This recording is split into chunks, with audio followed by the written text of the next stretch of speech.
good.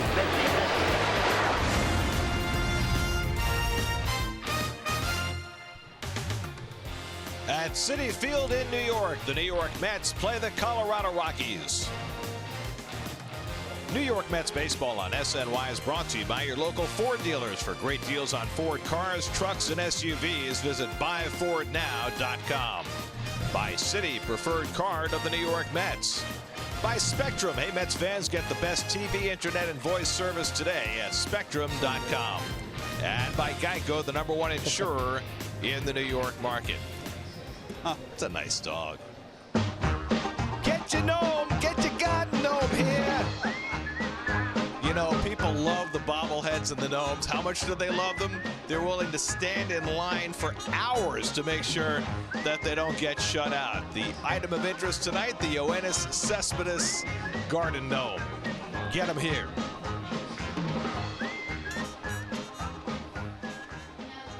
And a pleasant good evening, everybody, and welcome to Citi Field. Gary Cohen, Ron Darling, Keith Hernandez with you tonight as the Mets play Game 2 of their series against the Colorado Rockies. You know, with Colorado playing out west in the Mountain Time Zone, sometimes they feel like a secret cult, but they come into town with two of the best players in baseball in Nolan Arenado and Charlie Blackmon. You know, normally when you think of a ball club with a 1-2 punch, you think of a 3-4 hitter. Well, the Rockies have a leadoff hitter as well as a #3 hitter.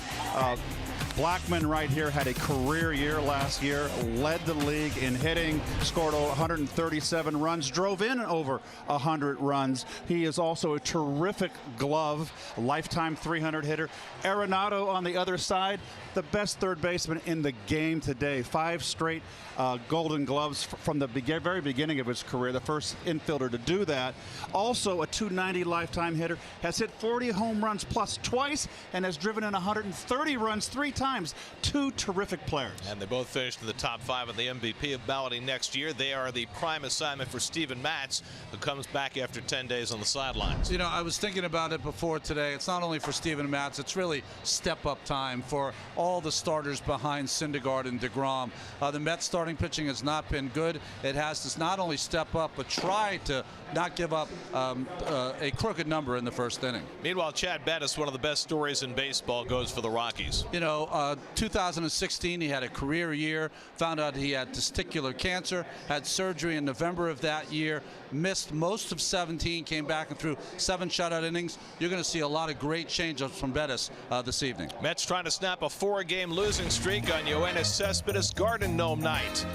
Mets and Rockies, all the action coming your way tonight on SNY.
from the New York Lottery. Go to sny.tv/New York Lottery to enter. By Nissan, it's time to upgrade. Save big at the Nissan Tech for All sales event. Shop ChooseNissan.com. And by the State Farm agent of the game, Pat Cauley of Glendale, New York. Scoring a tie. Contact Pat at PatCauley.com. Did he get some new hair? Have you ever seen Pat wear a tie? Oh, my God. Tomorrow is a McDonald's Family Sunday at Citi Field. The first 15,000 fans in attendance will receive a pair of Jerry Blevins baseball socks, courtesy of Gulf Oil. Purchase tickets at Mets.com/tickets. SNY's Super Slow Motion is brought to you by your Mercedes-Benz Tri-State dealers. Mercedes-Benz, the best or nothing. Aww. It is Bark in the Park Day. Yeah, you got to clean that lens. But you know that's very pure saliva. You would hope. Last night, a huge night in Major League Baseball. Albert Pujols joined the 3,000 hit club with a broken bat single to right. Congratulations to Albert, who has the highest slugging percentage of anybody in the 3,000 hit club. He's a shade ahead of Stan Musial. Walker Buehler and 3 relievers combined on a no-hitter, the 23rd in Dodgers history, but the first by more than one pitcher. And 46 home runs, 258 strikeouts. No sacrifice bunts in Major League Baseball last night. Oh, by the way, Garrett Cole struck out 16 and threw a one-hitter for the Astros. Didn't even make the chart. Mets and Rockies, first pitch is coming right up. A camper.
Moves up to the 2-hole against the lefty. Chris Iannetta, Noel Cuevas, and Pat Valaika all in the lineup after sitting last night as the Rockies go up against Steven Matz in his 6th start. Toyota Numbers hasn't pitched in 10 days. His last start gave up 7 runs, 3 earned against St. Louis.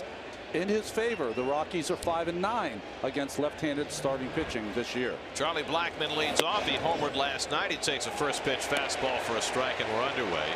Blackmon has more hits against left-hand pitchers than any left-hand hitter in baseball so far this year, 14 of them. And he fouls off the fastball, and it's 0-2. He's hitting .350 against lefties. The Rockies have seen an inordinate number of lefties. This is the 15th left-handed starter they're seeing. This is their 34th game. And the curveball, fly ball into shallow center. Nimmo coming on. Cespedes says, I'll take it. And that's the first out of the night.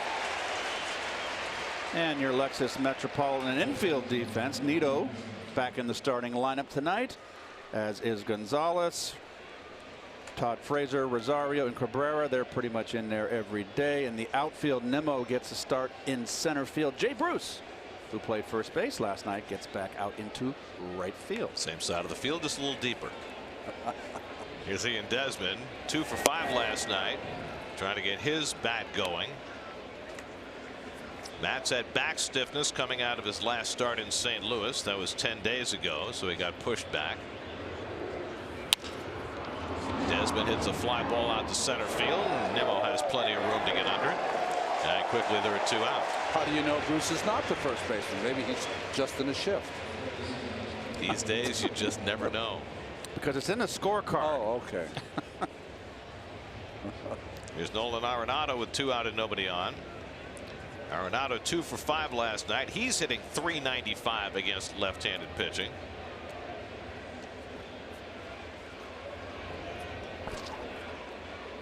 Matz came into the day in 5 starts, having thrown less than 22 innings. So getting deep into games has been an issue. And part of the problem is that his pitch counts have been so high, averaging over 19 pitches per inning. So if he can get himself a fast first, that would please Mickey Callaway no end. And the curveball misses inside to Arenado, 1-1. A little more bite on that one. That was a better curveball. Well, the Mets need the back end of this rotation to start picking it up a little bit. Arenado hits one out to center, chasing Nimmo back to the warning track at the wall, and it's out of here into the apple. Arenado with his 8th home run of the year, and the Rockies have an early 1-0 lead. Wow. And the Mets' first inning woes continue. Said yes. Day after day after day, the Mets are coming to bat behind in the game. It'll happen again tonight. Said yesterday he likes the ball down and out over. That's his strength. Wants it away, down the middle, and let's go with one hand. Extremely strong. And that's a 3-pointer. 2-time National League home run champion, and Matz knew it. 3rd time Arenado was homered against Matz in 9 career at bats. Now Trevor Story takes a fastball high. Nice way to start your day. Arenado led the league in home runs in 15 and again in 16. He had 37 more last year. His 8th home run of this season. And a fastball in the corner, 1-1. Story 1 for 4 last night. Hurt his hand on a slide at second base as he stole a base. Stepped on by Cabrera, but stayed in the game, and he's just fine. Curveball balloons high, and it's 2-1.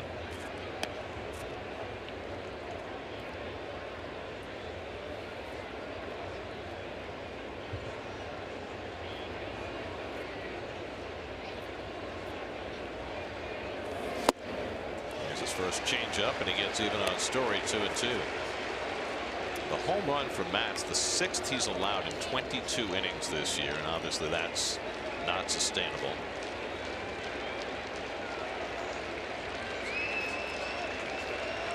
Two to Story, and he got him looking at the changeup, side retired. Story didn't like the call by Mike Estabrook, who tends to be a pitcher's umpire, but this was a hitter's pitch. Nolan Arenado goes down to get it. Hits it well over 400 feet. 1-0 Rockies.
Adrian Gonzalez back in there after sitting last night. So is Tomas Nido. As the Mets go up against 29-year-old Chad Bettis. Land Rover numbers from Lubbock, Texas Tech, played at Texas Tech. His numbers on the road are even better. You saw he's 3-1. All of those decisions are on the road. 3-1 and 1.71 ERA on the road. Sorry, Garrett. Loves his changeup. Bettis threw 7 strong innings in Miami his last time out. Nimmo 1 for 4 and a walk last night.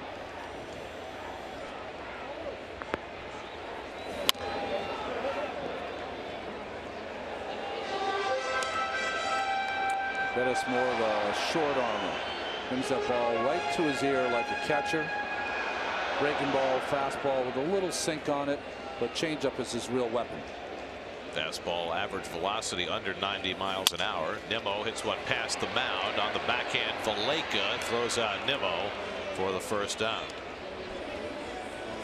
The Rocky defense brought to you by Dodge. Iannetta gets the chores behind the plate. Well, yes. It's a hot corner, and that's a gold hot corner. Oh, yeah. Our guys are outdoing themselves.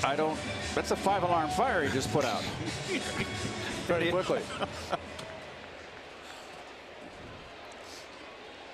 Mr. Arenado neat with the extinguisher. 5 gold gloves consecutive from his rookie year. Incredible. Here's Cespedes, for whom the Garden Gnome was named. 1 for 4 last night, and he takes a curveball from Bettis for a strike. Interesting that they put Cespedes back in the 2-hole. Mickey Callaway searching for a lineup that will get sparked and score runs. And significantly sitting Conforto tonight. He was lost in the woods last night. Yeah, he had a tough night, Michael, last night. 4 strikeouts. Including the one that ended the game with a winning run at second. As Bettis misses with the changeup, and it's 2-1. Well, Cespedes was mostly in that 2-hole when the Mets got off to their great season start. And Cabrera, who's been their best hitter all year, hitting 3rd behind him.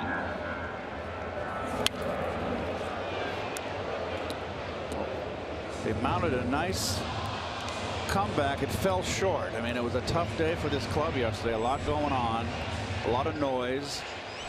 Falling behind 8-2, and to come back and make it a ball game.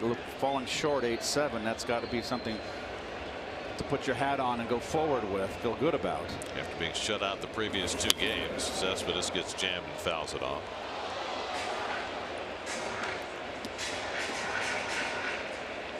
Rockies have been getting great starting pitching. Last 9 games, 1.82 ERA, including German Marquez last night. 6 strong innings. And now Bettis trying to pick it up from there. Cespedes golfs one in the air to right, hit well. Back goes Gonzalez. He's got room to make the catch. 2 out. Keith, that was the changeup you were talking about there, just off the end of the bat of Cespedes. Well, he's come out firing the fastball so far early, but the changeup is a pitch that he loves. It's an interesting changeup in that the differential between his fastball and his changeup velocity-wise is not great. Because he wants it to be put in play. He doesn't want it to be a swing and miss. That you got an out from it. Not a guy who strikes out many, just 6 per 9 innings. Here's Cabrera with 2 out, and he takes the changeup outside. Cabrera starts the night 2nd in the National League, hitting at .330.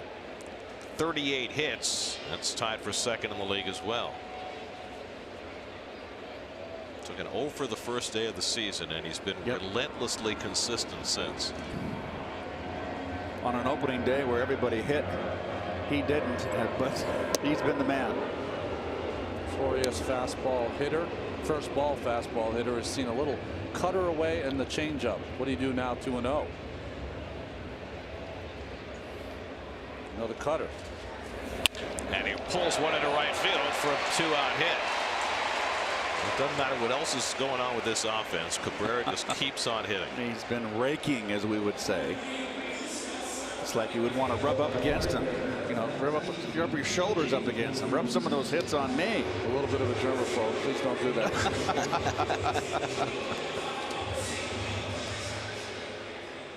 He's had such good balance here.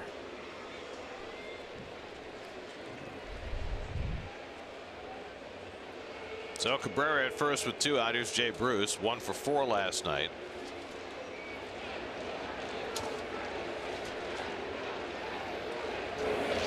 And he takes the curveball for a strike.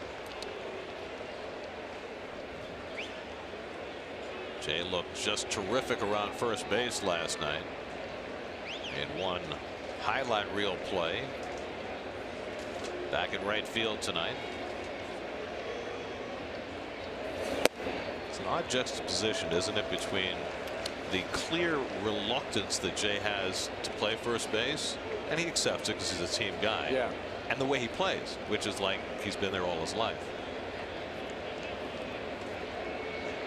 I mean, a guy who probably at some point in his career might become a full-time first baseman.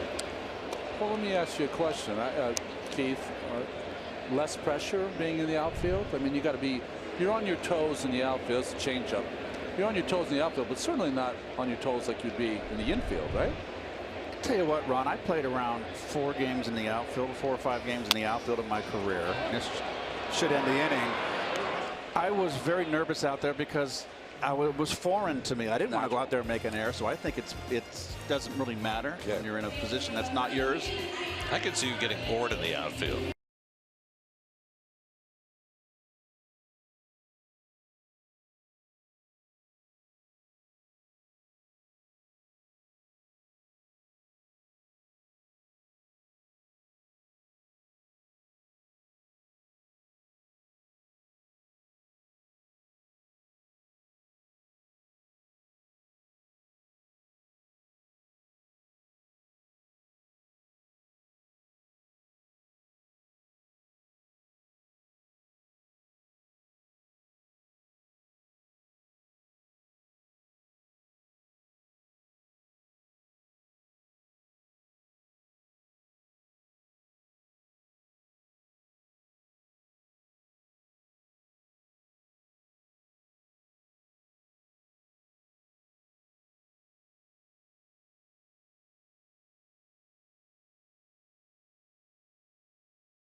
Veteran catcher Chris Iannetta leads off the 2nd inning for Colorado against Steven Matz.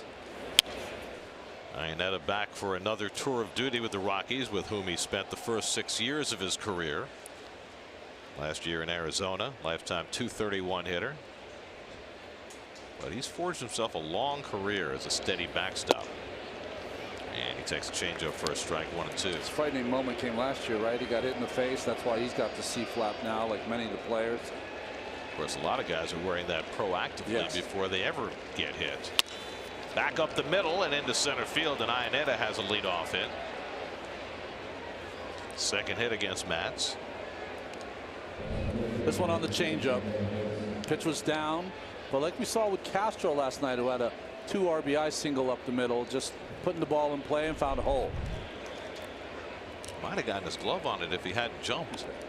But I guess that's a natural reaction when that ball's coming under your feet. That's to some. Well, Noel Cuevas, rookie left fielder, making his 6th start since being called up. That one's boxed by Nito, and that'll get Iannetta down to 2nd.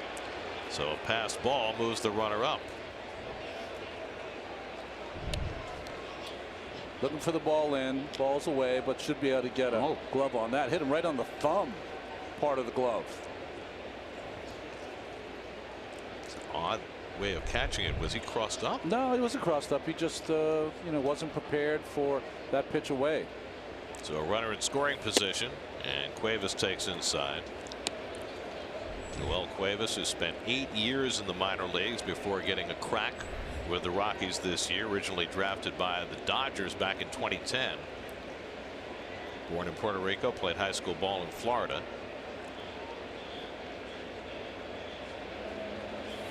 And he rips one down the line. Foul. Oh, look out. Ate up the ball boy. Is he all right? Did it get him? I thought it smoked him. Oh, what's got a lot of gum in that mouth there. This ball's ripped and it just hooks.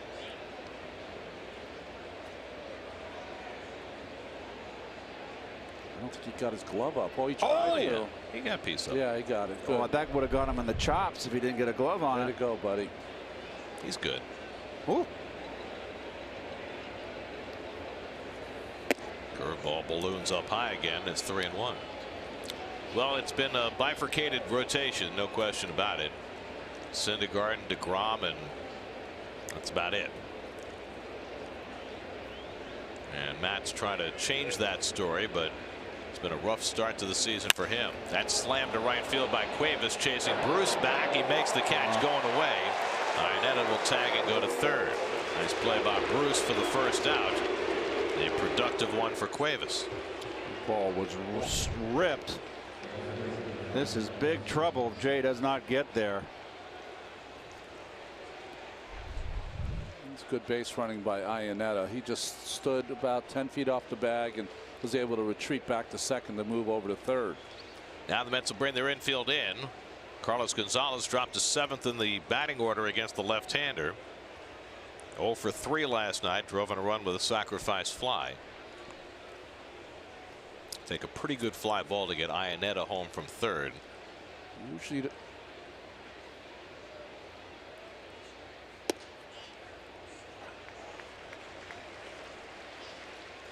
Mets as a staff are now 11th in the National League in ERA. They started out well. The numbers were really good when they were 11-1, but in the period that's followed, when they are 6-11, not good at all. You know what's interesting about this shift? Very rarely do you see this kind of shift when the infield's in against left-hander against left-hander. Right. Usually you have the shortstop on the other side. Extreme shift, lefty-lefty matchup. Reason is you're going to go up the middle to get sacrifice fly. I mean, that is the second thing. The one thing you want to do is keep the train moving, get a base hit. But you're going up the middle and getting this run in. A sacrifice fly out there. The other thing we're seeing more now is third basemen holding runners on. They used to never see that, but I think with the advent of the safety squeeze, I think that's become a bigger thing. Yeah, that also. There are some pitchers that get not fearful, but a little spooked when the runner is getting too big of a lead. You catch them in your peripheral vision. Of course, it's really hard for that left-hander to throw that ball to third base. Here's the 2-2. And he struck him out with a high fastball. That's a big spot for Matz to get his second strikeout of the night as he takes care of Cargo 2 away. Cargo has really slipped. This kid has a beautiful swing and he has just gone south. Too much pull. Now Pat Valaika getting the start at second base tonight. Valaika making his 12th start this year. He was a great spark plug for the Rockies last year. Power hitter. But he's off to a slow start this year. And he takes a curveball for a strike. Last year Valaika had 182 at bats and hit 13 home runs. Yeah, no, he's a good hitter. He's just gotten off to a horrible start. 5 for 55 to start this year. No home runs. And the curveball bounced slowly down to Frazier. Comes in to get it. Throws out Valaika. Side retired. And Max with some help from Jay Bruce able to work around trouble in the second inning. Still 1-0 Rockies. So Greg, those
at New York Mets home screen icons and features such as MLB.tv Game of the Day, pitch tracking, in-game highlights, live radio broadcasts, stats, news, and more. Download MLB at Bat today. Strains of Sinatra must be Todd Frazier lead off in the bottom of the second. Todd returned to the lineup last night, hit a 2-run homer in the 8th inning, had a run-scoring single in the 9th inning as the Mets got close. And the Rockies put the full shift on against him. And a fastball from Bettis in for a strike. Rockies are shifting more this year than they have in the past. And more this year than they did last year with the same manager. And the Mets are shifting more this year with a different manager, so it makes, you know, some sense. I don't know why the Rockies have taken that step forward. Young starting pitching, don't have a lot of numbers on them, and then he got a full season last year. Maybe that changes it a little. 1 year to observe for Bud Black and his group. And Bettis strikes out Frazier with a curveball, his first strikeout of the night. Bud Black's second season, he took the Rockies to the postseason last year. They got the second wild card. Had some good years in San Diego. A very accomplished pitcher. Had a beautiful windup and throwing delivery. And at one time a San Francisco Giant who had a catcher named Steve Decker.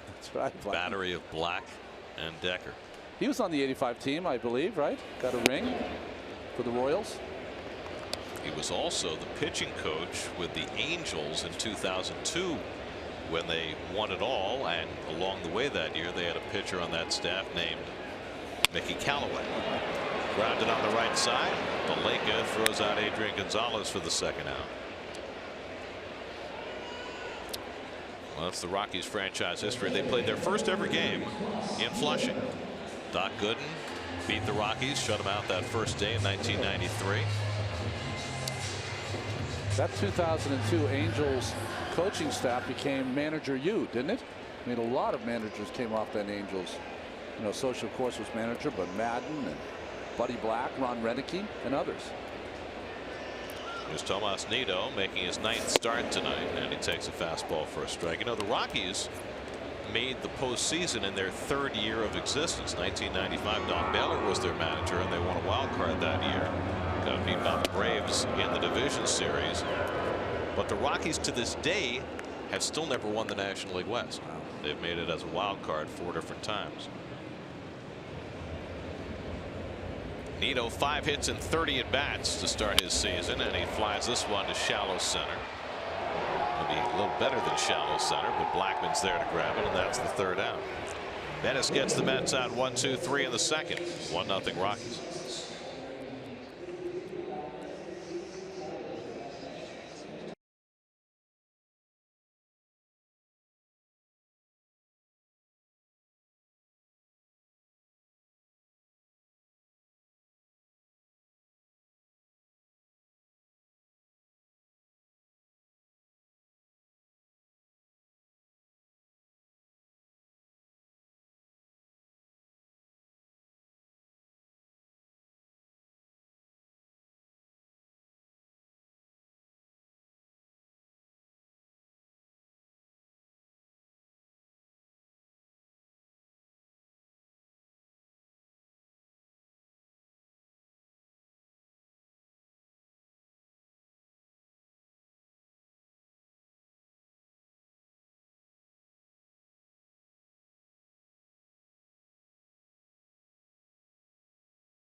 where you serve or when you served, we stand ready to serve all military families. Third inning, 1-0 Colorado. And the pitcher Chad Bettis will lead off against Steven Matz. Matz gave up a home run to Nolan Arenado in the first, worked around a leadoff hit in the second. Bettis, a notoriously poor hitting pitcher, 117 big league at bats, 6 hits. Back to the drawing board. Did you guys hear Mickey Callaway during his pregame press conference today? I didn't hear him live. I read about it later. So he was asked about Jacob deGrom, who's going to pitch on Monday in Cincinnati, but suffered the hyperextended elbow while swinging the bat the other day. And he was asked whether Jake's going to be allowed to swing the bat on Monday, and he said, well, we haven't talked about it yet, but no, we're not going to let him swing the bat. And then he said, I would prefer that my pitchers not take any batting practice and never swing the bat in the game. He said, we don't need them to hit, and if we need them to hit, we're in trouble. Which I thought was an odd thing for a manager to say.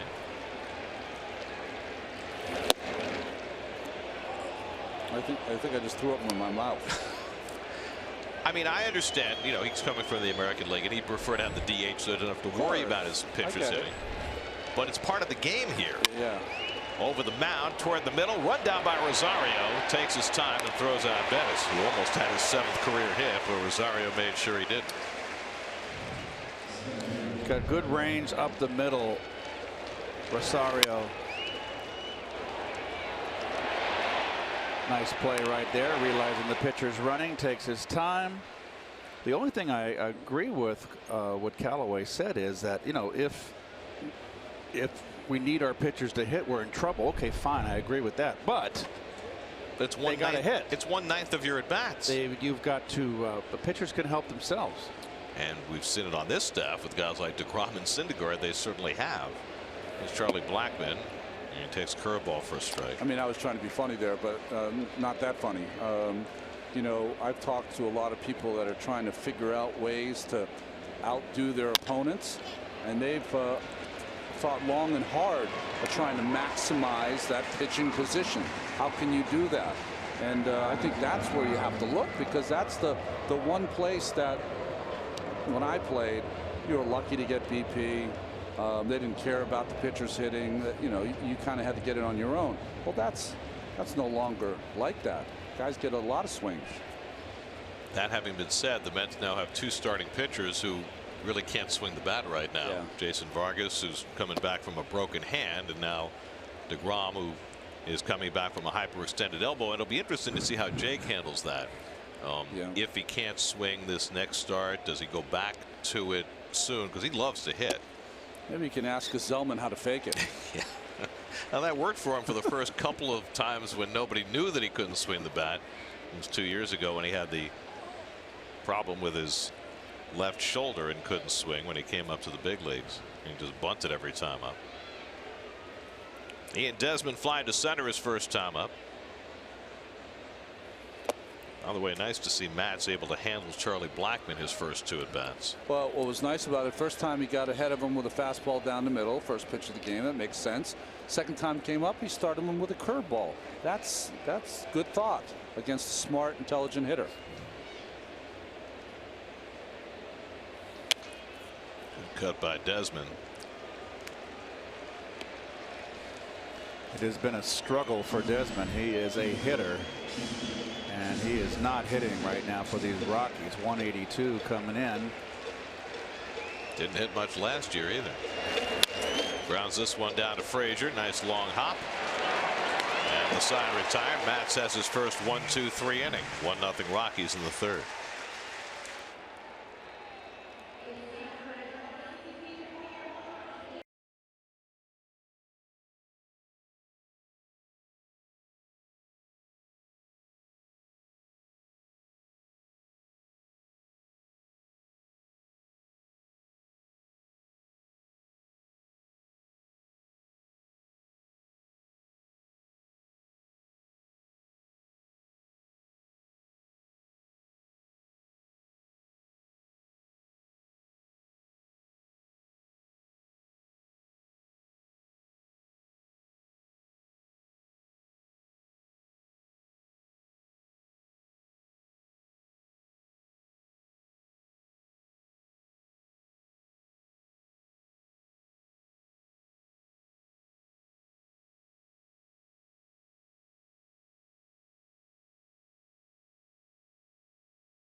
Star Wars night Mr. Met is Han Solo bobblehead, courtesy of City. Purchase tickets at Mets.com/tickets. I want to know where you get the Chewbacca thing. Right. Steven Matz leads off. That shot was beautiful of Central Park. You don't usually see it from 110th Street, you know, down. One of my favorite tunes, right? 110th Street. Steven Matz, we believe, is allowed to swing the bat tonight. I say that quite straight because he is coming off some back stiffness. And he does swing and fouls one back, 1-2. Stevens 1 for 7 at the plate this year. Spectrum high-speed pitch tonight. Matz 95, Bettis 91.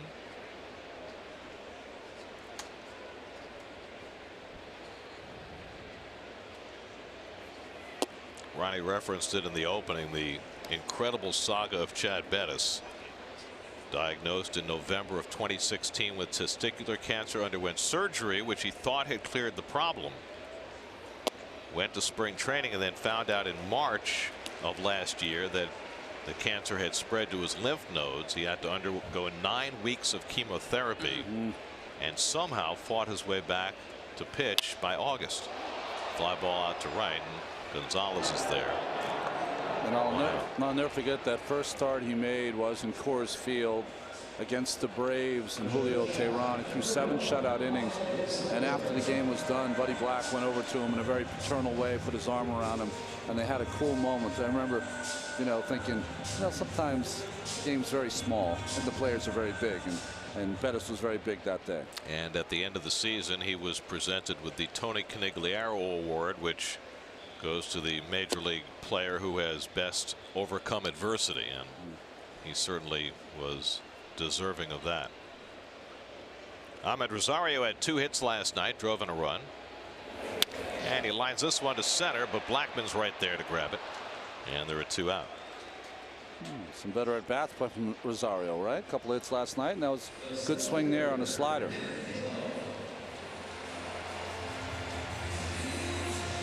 Remember the long conversation he had in the dugout during the game last night with Pat Rossler, and really his at bats since then have been much better.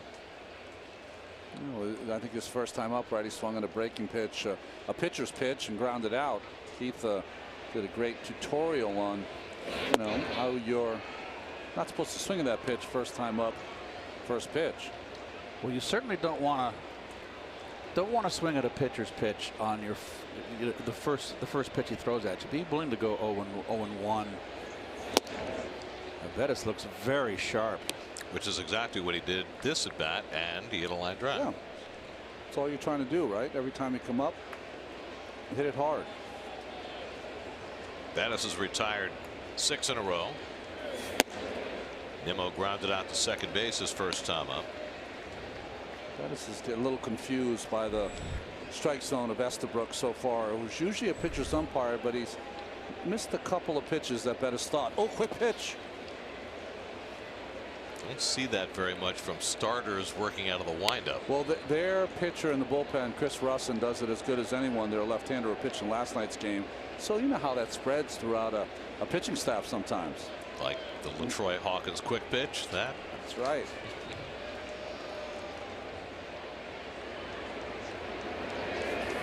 And Nimmo strikes out on the changeup to end the inning. Second strikeout for Bettis. He's set down 7 in a row. We played 3 at Citi Field on the strength of an Arenado home run and that changeup by Bettis. It's 1-0 Rockies.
Dogs are so well behaved. I'm shocked. Oh, Yeah. tried to get some pizza. Paparazzo, get in there. That's torture. Good taste. Nolan Arenado leading off in the 4th. That is that's not nice to do that to a dog. Arenado hit one into the apple his first time up. His 8th home run of the year. And he takes a changeup strike from Steven Matz, 1-1. Arenado has really heated up. His last 6 games, 4 home runs, 9 RBIs. Started the night 5th in the National League in batting as well. He fouls back with high fastball, 1-2. 5 years in the big leagues, 5 Gold Gloves, 3-time All-Star, top 5 in the MVP balloting. And he has that thing he's got to work against, which every player who plays in Colorado does, that people tend to discount his numbers because he plays half his games at Coors Field. I mean, Todd Helton had to deal with that his whole career, Larry Walker, all those guys. And you know, one of these days this guy should win an MVP, but he's going to have to overcome the Coors Field bias to do that. This one's hit out to right field, playable for Bruce. And Arenado retired, 1 out. 7 in a row retired by Matz now. But you know what I mean? I mean, he is good enough to be an MVP and has been the last 3 years. But and maybe there are better candidates in each of those years. But some people are not putting him as high on the ballot as they should because they're saying he's a Coors Field creation. Same happened to his teammate last year. Charlie Blackmon easily could have been an MVP candidate. And he was. Arenado finished 4th and Blackmon finished 5th on the ballot. Which was shocking. I thought Blackmon would finish ahead of Arenado. You got Larry Walker too. They're probably in the same boat. Yeah. But played in Colorado. I mean, I think that's what's keeping Walker out of the Hall of Fame, to be quite honest. To me, Larry Walker's a Hall of Famer. I agree. Yeah, but I think people discount a lot of what he did because of what he accomplished in Denver. He did it in Montreal too. And he did in St. Louis. In St. Louis. Darn right. You know, he didn't play as many games as some would like. He had some injuries, but you know, it wasn't like he was hitting 335. We're talking about 370 something. You know, I mean, numbers that were just off the charts. 5-tool player. Well, the Rockies have been around for 23 years. They've had 11 batting champions, and I think that's why people kind of look askance at it. Was it Pittsburgh has the lead, isn't it? Pittsburgh Pirates had with a team with the most batting champions. Oh, maybe over the years. I believe it was. I'm not sure. I think it was 12, if I'm not correct. But in terms of, you know, juxtaposed against the number of years the franchise has been in existence. Right. I mean, it's true. That's unbelievable. Nearly half of their seasons, as Trevor Story draws a walk, they've had batting champions. Blackmon last year, LeMahieu the year before.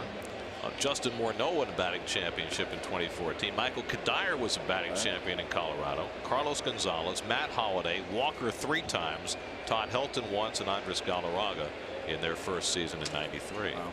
All batting champions in the National League. And it makes sense because as much as Coors Field gives you home runs, it more so gives you base hits because the outfield is so massive you just can't cover that area. I would love to play 81 games there. Chris Iannetta had a base hit to center field his first time up. Story can steal a base. Stole one last night. And Matz misses up an away ball 1. I love this visit by Nito. All right, a young catcher. Matz keeps missing the same place on the same pitch each and every time. It's a front shoulder issue. Nito goes out to tell him because he's calling for that fastball in. He's missing up and away each and every time. So that's you like to see from a young catcher taking on that kind of responsibility. So Mike Estabrook points to the press box saying 1, that's a visit. 5 to go. 3-dog night. It's the loneliest number. Popped it up. Rosario retreating. Nimmo and Cespedes coming on. Cespedes didn't see Nimmo didn't see it, and Cespedes had to come over to get it. Nimmo lost that ball at some point, but Cespedes was Johnny on the spot. Different times of the year, the outfield here at certain innings is harder to see than others. It's interesting because it's an overcast sky, gray sky. And you can see Nimmo, a sigh of relief there that Cespedes had a beat on it. By the way, has Cespedes not played a great outfield so far this year? Gold Glove caliber. I mean, that's a routine play, but one he took charge of. But he's done everything well out there. The one ball he slid for and missed in St. Louis, that's about the only play he hasn't made all year. Noel Cuevas lined one to right field his first time up, and Bruce made a nice play on it. Other than Arenado's home run, Cuevas had the best at bat of these Rockies. Pulled one foul, remember? Just missed the double. Got the bat boy or the ball boy, and then liner to right. Story at first and 2 down, and Matzel checking on him. 6 stolen bases and 7 tries against Steven. And the one he got was on a pickoff with the runner going. And there goes Story, swung and missed. Nito's throw is too late, and Story has a stolen base, his 7th of the year. Well, after Steven had the casual pickoff attempt, he tried to kind of go quickly to the plate, and Story read it perfectly and got a huge jump. Nito had absolutely no chance. He took a chance right when the break from the belt. Even looked in. Made it easy.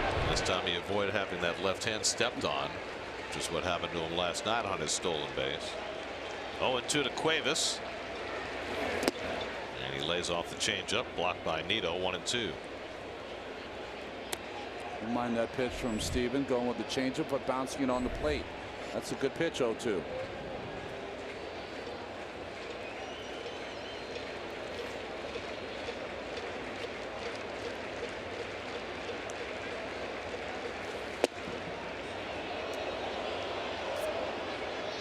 and 2.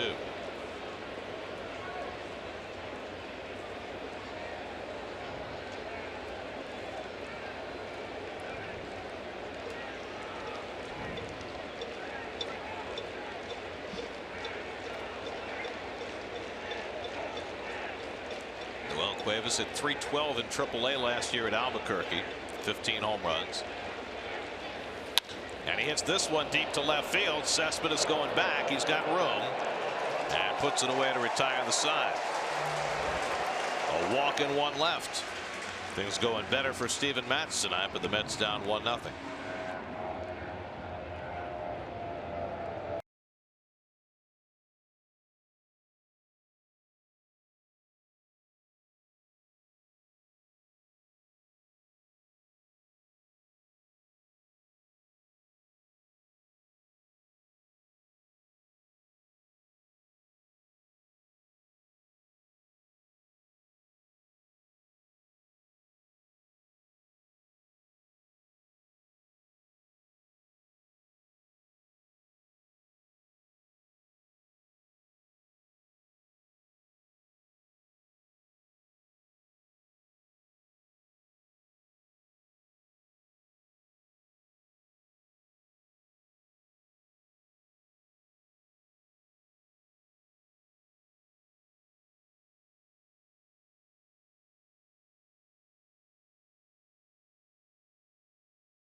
off in the bottom of the fourth. And he pops one up in foul ground. Desmond should have room for a play and puts it away. 1 pitch and 1 out for Bettis in the fourth. Boy, Bettis is a bulldog, boy. He's coming right after these guys. So what's the key to his success, Ronnie? Well, he pitches backwards. You know, Cespedes is up there thinking to himself, okay, I'm going to get a fastball, maybe first pitch, but he gets it in on his hands. A pitch he should probably take. So a guy, the slower you throw, he throws 89, 90. The more you got to pitch in. So Bettis is not afraid to pitch in to set up his curveball and his changeup. Each pitch has a purpose. If you watch Steven Matz, who's probably not as developed as Bettis is, you know, he's effectively wild when you watch Steven Matz pitch. Bettis, every single pitch is connected to the pitch before and the pitch after.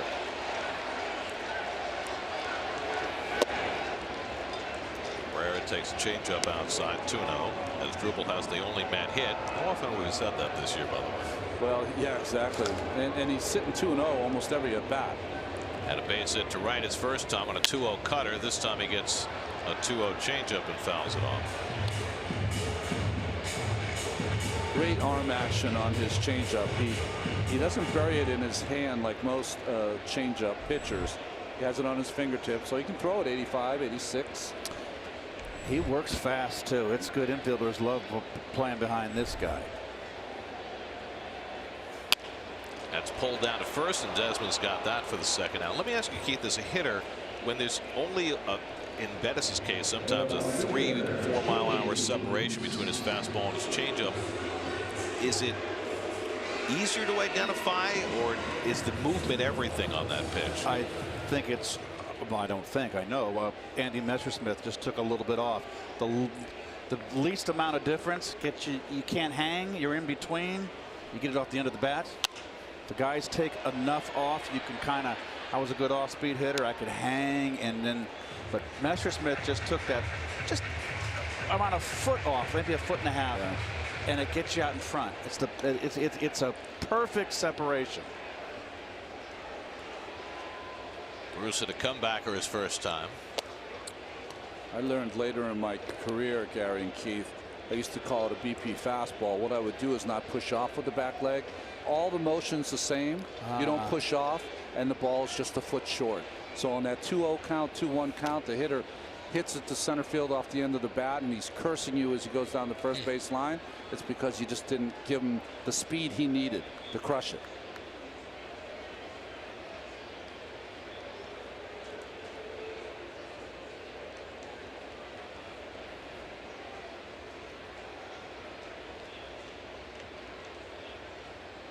One-two to Bruce, and he takes one the other way toward the line. That's a fair ball bouncing into the corner.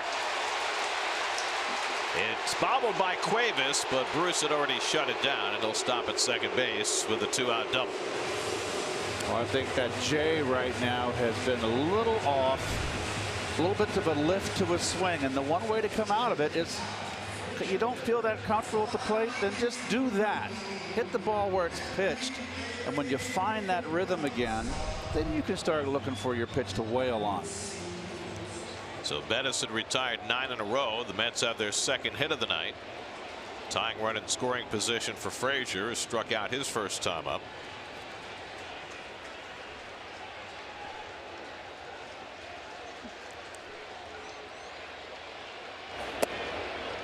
Todd takes the cutter off the plate for ball one.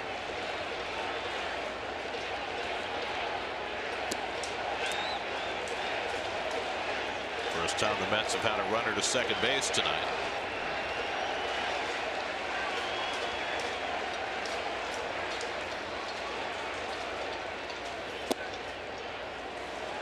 Two and out to Frazier.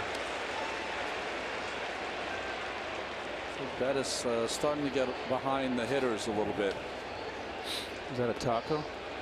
Yes, it is. Cinco de Mayo. I'd rather wear a sombrero.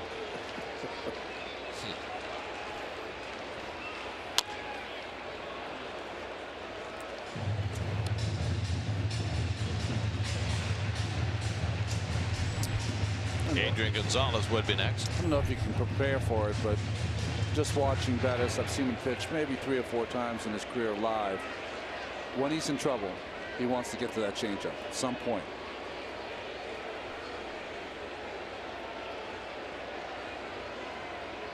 Very intent look on his face of concentration. And that missed to Frazier, and now it's 3-1. So he's thrown 3 cutters and a changeup in this turn of bat. Now he's behind 3-1. You got Gonzalez on deck. Does Todd see a fastball? The way the trend is in today's game, I would think not. Gonzalez 2 for 15 off Bettis. I wonder if he knows that. Changeup. And he walked him. So maybe a bit of a judicious walk there by Bettis, his first walk of the game, and Gonzalez will get a chance with 2 out and 2 on. And I'm really surprised that Gonzalez would have those numbers against Bettis, because he's such a good changeup hitter, always has been. Here's the changeup grip that you're seeing, just out on the fingertips. What I like is that his arm action, best I've ever seen, is Johan Santana on his changeup. Arm action was just like his fastball. Bettis has great arm action. So Gonzalez has driven in 16 runs in his last 16 games. A chance here with 2 out. And he flares one foul, 0-1. Well, he had a pitch to hit there.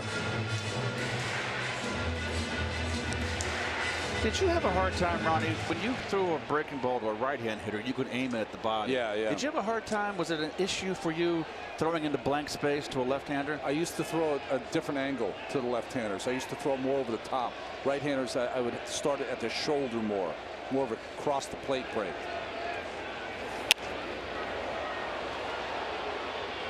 With 2 to Adrian. With the right-hander in the batter's box, you can pick off their body, so you throw it off their body.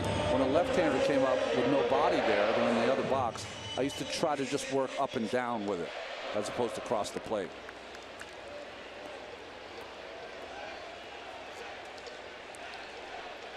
Bruce at second. He had a 2-out double. Frazier followed with a walk.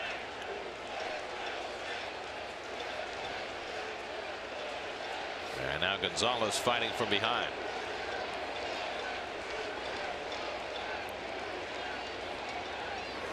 And Adrian slaps one to the left side. Story with plenty of time. Low throw, and Desmond stayed on the bag, and they get the out. Story goosed the throw, and Desmond saved him. Did he ever goose it? We'll see if the Mets want to challenge this, and the Mets say no. And Bettis gets himself out of the jam. Fine play by Desmond. Somehow manages to stay on the bag. And that saves the Rockies bacon. Well, it wasn't pretty, but it got it done.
Conforto on Mets blog presented by Citi, featured on SNY.TV.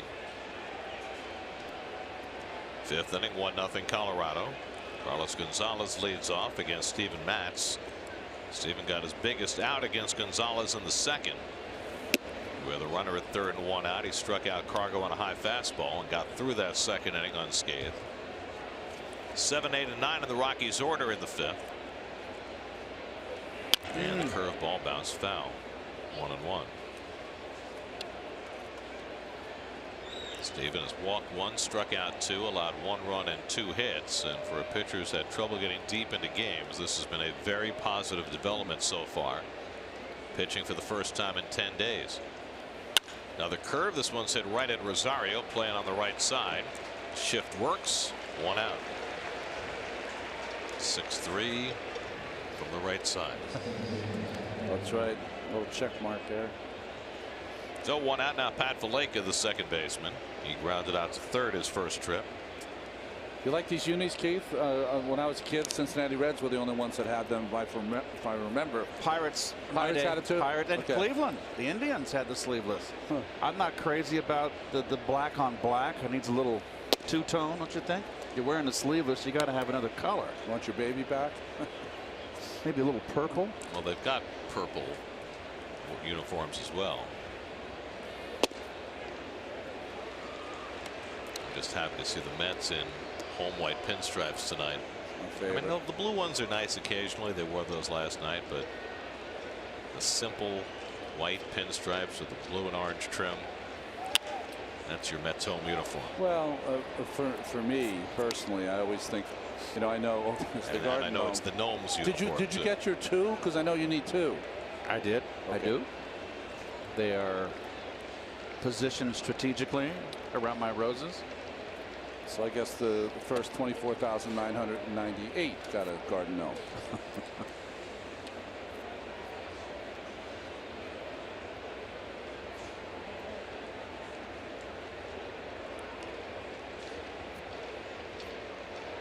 One, 2 coming. Checks his swing on the fastball, and he went around. Strike 3. Wow. Tough grader. Eric Cooper at first base. I didn't think he went, but 2 for 30 now for Valaika against lefties. Woo. Let's see. oh no, yeah. Coop's right.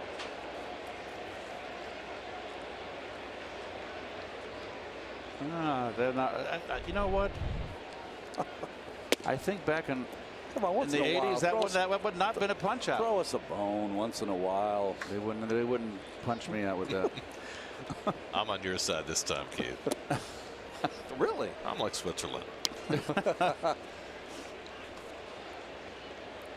Well, Matz for the year averaging over 19 pitches per inning.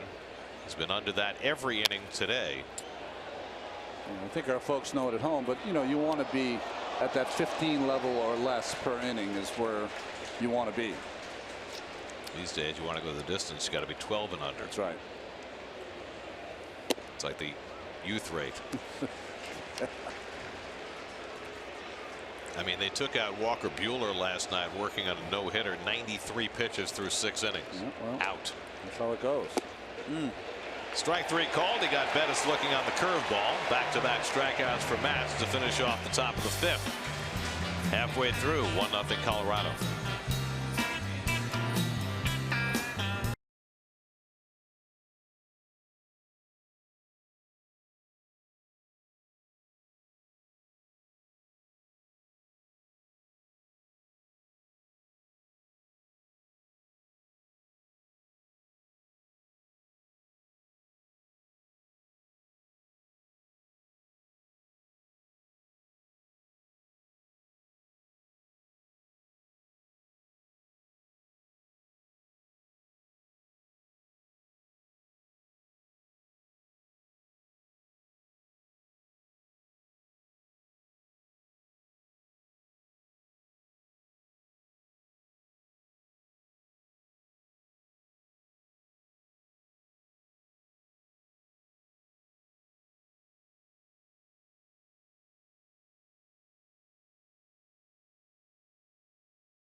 Memorial Sloan Kettering Cancer Center. More science, less fear. One of the issues for Steven Matz, and he's been working hard on it, is to make sure every pitch looks the same. Fastball on the left, changeup on the right. And you'll notice the difference. Watch the fastball, run it, guys. When he lets it go, there is a violent twist at the very end as he puts a little extra.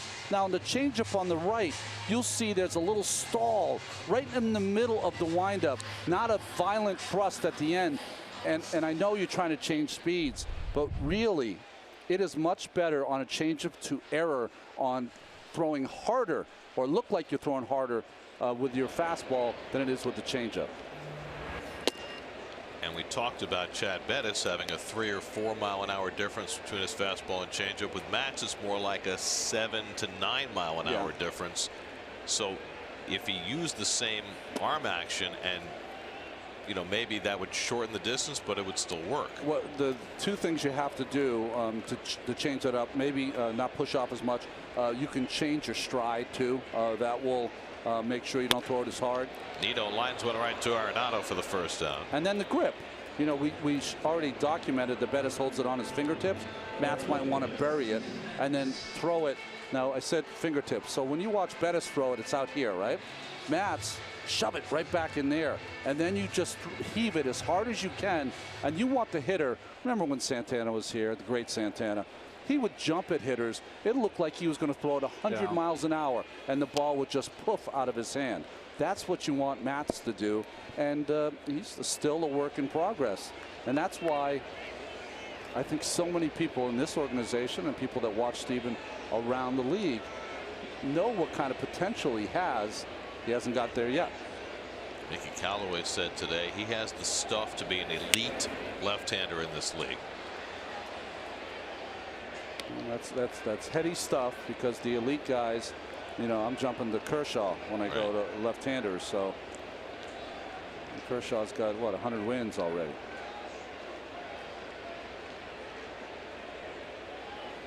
Steven flied to right his first time, and he takes the curveball down from Bettis, 1-2.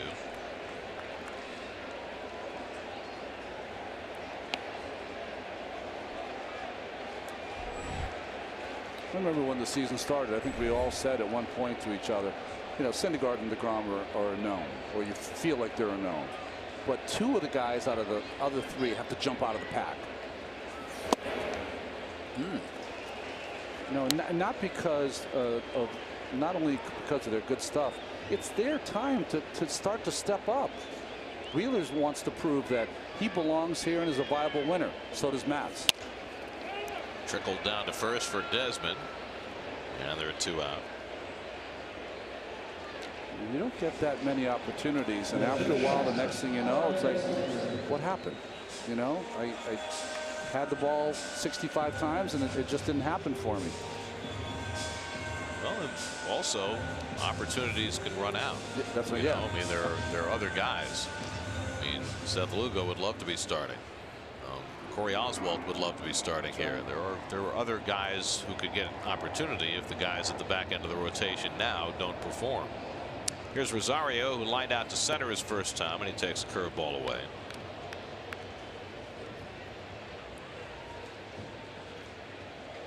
We've talked a lot about Rosario and the way he chases pitches out of the strike zone. What's interesting as a corollary, look at this. He swings less at pitches in the middle of the strike zone than your average right-handed batter. Isn't that odd? That is odd. That is very interesting. That's all analytics, how they can break it down to detail. I mean, you would figure that a guy who chases out of the strike zone as much as he does, and he chases 40% of the pitches out of the strike zone, which is very high, he would swing automatically at something in the middle of the plate, but that's not necessarily the case. He grounds that one toward the hole, and he's got a base hit. Well, the at-bats have been very good for Rosario. Last couple last night and the first couple today, and he's got himself a 2-out hit. He swings the bat, and he's got a chance. You just don't want to take away, you don't want to put the reins on him too much. It's a fine line of you don't want to take away that aggressiveness. It's up to Rosario to learn the strike zone.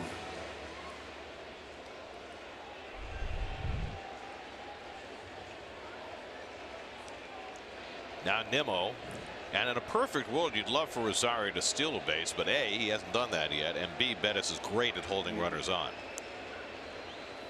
Very quick to the plate. Nimmo, though, drives one down the right field line, but it's foul. He's quick to the plate. He's got a very athletic move to first base.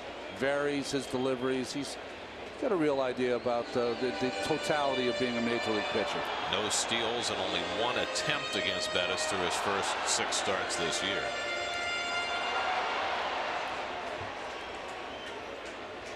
Rosario stole some bases late last year when he came up. He had 7 in 10 tries. 0 for 2 so far this year. Of course, he hasn't been on base all that much, but figure a guy with his natural speed should eventually learn how.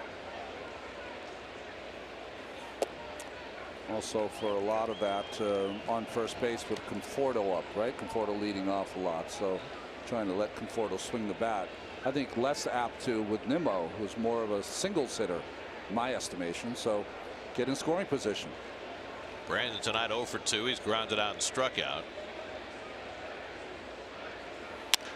Hit in the air to right field. Cargo measures this one, and that retires the side. And Bettis again gets a big out with a changeup. After 5, 1-0 Colorado.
Guys in the league, and he talked to Steve Gelbs about hitting analytics.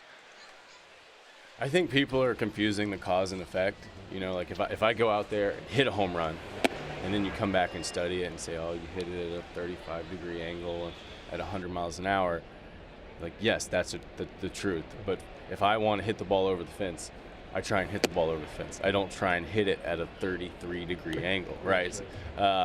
You know, I think there's some science behind it for sure, and ground balls will not go over the fence, never will. You know, and so yes, there's a launch. I mean, you can say launch angle, but for me, that's more or less like, hey, hit the ball hard in the air, or hit a line drive, because ground balls are outs. I mean, these guys are incredible that play on the infield. They will, you know, you're going to be out if you hit it on the ground most of the time. So I'm not a genius, but my best chance to get a hit is to hit it in the air. 37 home runs last year, 11 already this year. So basically, don't overthink it. See the ball and hit it. Now, you know, hitting the ball in the air, okay, that could be a line drive. I mean, and in Coors Field, you can hit line drives out of Coors Field. 3-2 toward the middle of the diamond. Cabrera to his right, but he'll have no chance to get the speedy Blackman. who has himself an infield hit, and he got a ball on the ground, and he got a hit. Ironically, right? Well, got to spend some time with both of those players last year in the wild card, Arenado and Blackman. He talked about in the open, Keith, and couldn't get two better guys to be around, two better professionals who really enjoy the game. You can tell Blackman loves to have a little fun with it too. You know, Blackman, he went to Georgia Tech, a smart kid, and he was a pitcher in college who had to remake himself as an everyday player. Well, he had a hurt arm, and one of his friends, they had some kind of summer league, and said, hey, I got a buddy of mine, he's a pitcher, but you know, we need some players. He can hit a little bit. And he hit the first ball, you know, 450 feet. Don't know what the launch angle was, Charlie. But he probably doesn't either. He said, you know, you'd be able to play. I think you'd be able to play on this team for a while. And that's when he became a hitter. Ian Desmond's flied out and grounded out today, 0 for 2. The infield hit for Blackman, just the third hit against Steven Matz, who is now facing the third time around the Rockies batting order. In his first 5 starts this year, Matz faced a total of 8 hitters, third time around the order. Oh. So he hasn't been this deep into games very often. Got a little more crispness to his breaking ball. I think that's been the difference. He's not throwing that lazy little bender. He's got snapping it off. He's got a good one. Trying to get through the 6th inning for the first time in a long time. Paul Sewald will be the insurance up behind him as Stevens about to throw his 80th pitch. And he misses with a changeup, and it's 2-0 to Desmond. So 2 straight hitters now he's fallen behind after working ahead of the hitters for most of the day. And Dave Island's going to go out and pay him a visit. Yeah, this is a double move here. Island's noticed something, so he's going to go tell his pitcher, but also it's a delay tactic to get Sewald ready for Arenado. You know, when you're losing 1-0 and you're in a game this tight, and they've been very tight about what you said, Gary. Matt's going the third time through the order. If he's not able to retire Desmond, I would not be surprised that Sewald faces Arenado. Well, he's kept the pitch count down today, which is how he's gotten to the 6th inning. Remember, he's averaged less than 5 innings per start this year. Nothing worse for a pitcher, by the way, than people coming out and you know that they're delaying because they want someone else to come in. No, even though Matz is throwing a really fine ball game, this is top of the order, and as Gary mentioned, third time through the order, and an inning can snowball on you in a hurry. Blackman runs, swing and miss. Nito's throw is high, and Blackman has a stolen base, his 3rd of the year. And the 2nd steal of the night for the Rockies. That's another case right there where, like Trevor Story, watch him break from the belt, and you cannot throw anybody out when you got any kind of speed. Taking a chance. It's easier to steal off a left-hander than it is a right-hander. And the changeup misses. 3-1 to Desmond. I don't know if you saw that, Keith. That was a feet first slide by Charlie Blackman. Yes. It's gone the way of the dinosaur.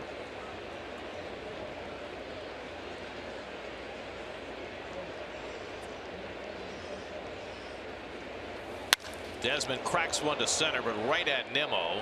Blackman's going to tag and try for 3rd. Nimmo's throw on a hop, and he got him! Brandon Nimmo right on the money to double up Blackman.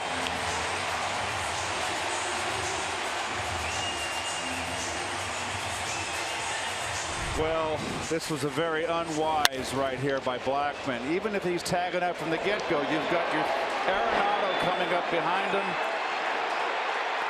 Your 3-4 hitters, that is a base running blunder right there. It's always been the one crimp in Blackman's game. He can get a little chancy on the bases, and that was just a bad decision. He's had a couple of those base running gaps here at Citi Field, hadn't he? Boy, you just take Matz right off the hook with that one. Nice execution by Nimmo. Perfect one-hop strike to Frazier, and he got him by a mile. Arenado goes after the pitch out of the strike zone, and it's 0-2. That a slider by Matz? I thought he had ditched that. No, changeup, another changeup, just stayed inside.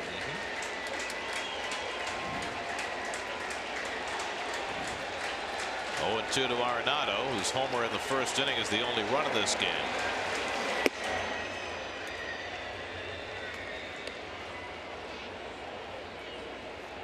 This is a great time as a pitcher to stand on the mound and do some thinking, soul searching. It's most important out. You got to get through this sixth. You're ahead in the count. You got to bury him. Just missed. 2-2. Fastball in, changeup away has been used since 100 years in baseball. Let's see if Matz goes to it.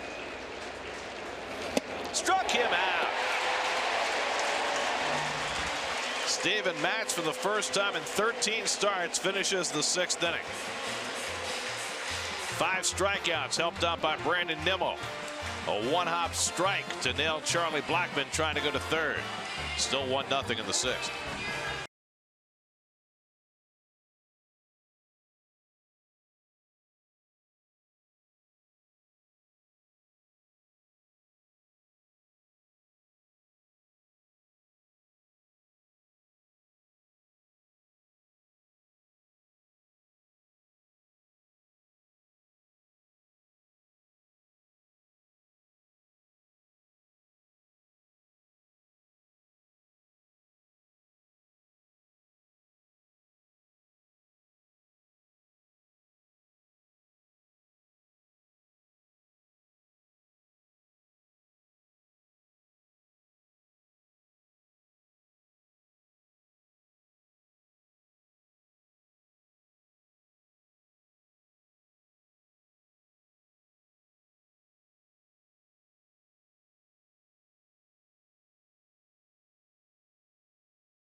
Leads off in the home 6th against Chad Bettis. Cespedes on his Garden Gnome night is 0 for 2. He's flied out and fouled out. Cabrera and Bruce to follow. 3rd time through the order for Bettis. Ooh. And he misses inside 1-1. Bettis is not your average pitcher when it comes to the 3rd time through the order. After the 2nd pass through the order, the opposition this year is 3 for 32 against him. He likes to pitch inside. He's been pounding Cespedes in particular in. How about that? I hope they got that on their analytics. We got it. They better have it. And it's away to Cespedes, and it's 3-1. Been working behind the count a little more. His last couple of innings. Cabrera, 2 hard hit balls under his belt on deck. Cespedes pops it up. Arenado into foul territory. 1 out. Let's check into the studio. Eamon McEnany has a game break brought to you by your Tri-Honda dealers.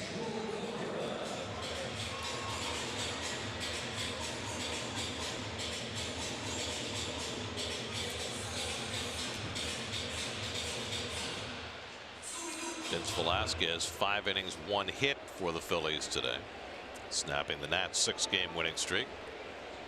Here's Cabrera, who's singled to right and lined out to first, 1 for 2. So Keith, you were watching Chad Bettis's numbers 3rd time through the order, right? And I know you know this because you were there working. You know, in the World Series, they took out Rich Hill. Oh, His gosh. numbers the third time through the order were phenomenal. Well, that to me, they did it twice to Rich Hill. I thought he had good stuff. But why? The numbers say that he's great the third time through. Ron, Okay. I just show up to work on time. I observe and comment. And in your gig last October, maybe absorbed a little champagne on your clothes. That was too. just the cherry on the top. I had to put up with that all the whole month of October. I loved it. Actually, it was great fun. But Rich Hill, I mean, I thought the Dodgers last year in the World Series, Gary, it was game 2, the first time he pitched. They lost that series right there when they flamed out their bullpen in that second game.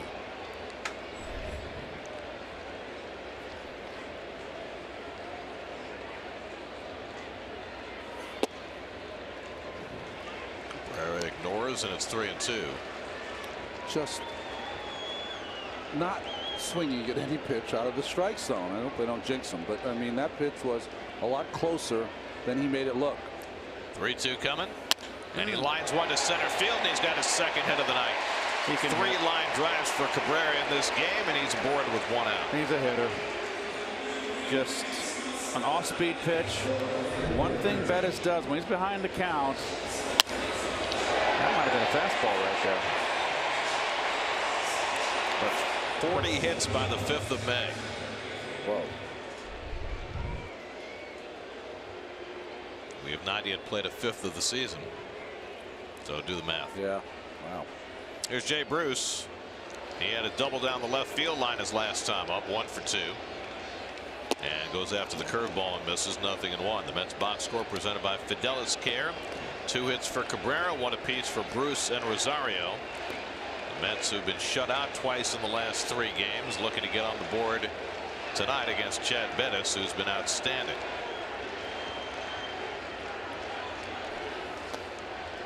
Another curveball, and it's 1-1. Oh! And Iannetta mishandling that ball, but Cabrera had already slammed on the brakes. Well, no dirt ball read there, Gary. Glove ball read.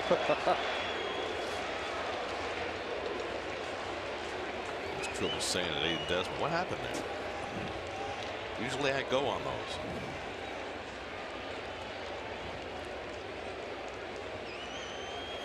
Bruce pulls one off the glove of Desmond. That's a fair ball.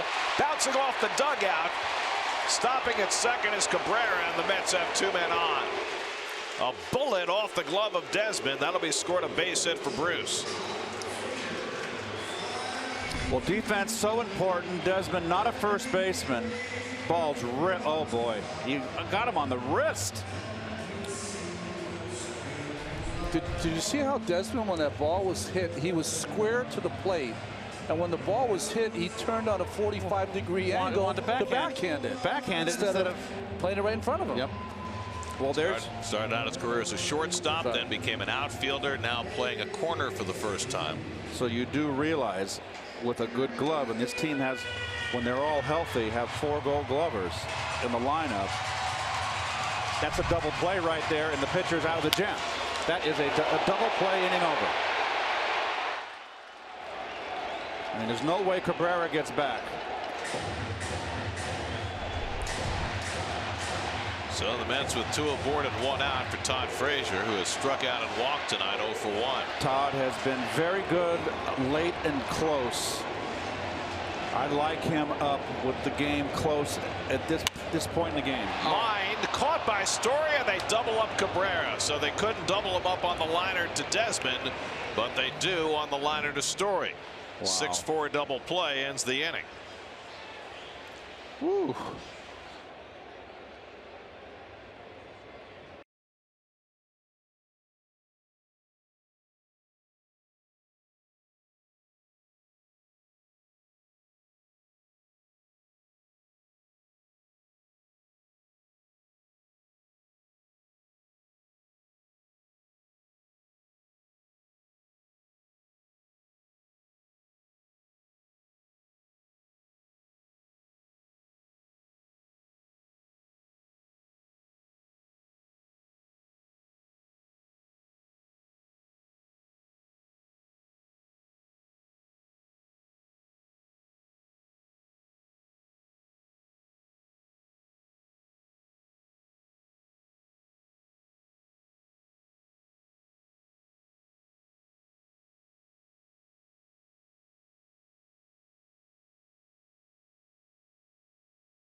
Summary here. Pitchers duel. Chad Bettis, Steven Matz, Nolan Arenado's home run, the only run of the game.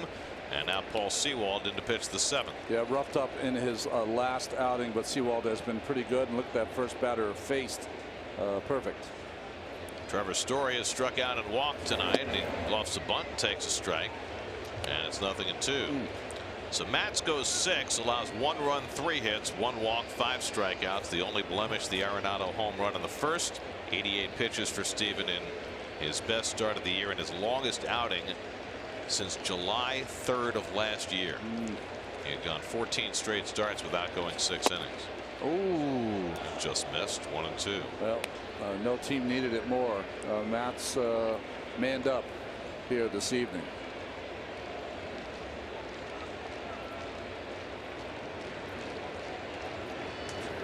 And Story chases the slider, and Sewald has a strikeout, his first batter.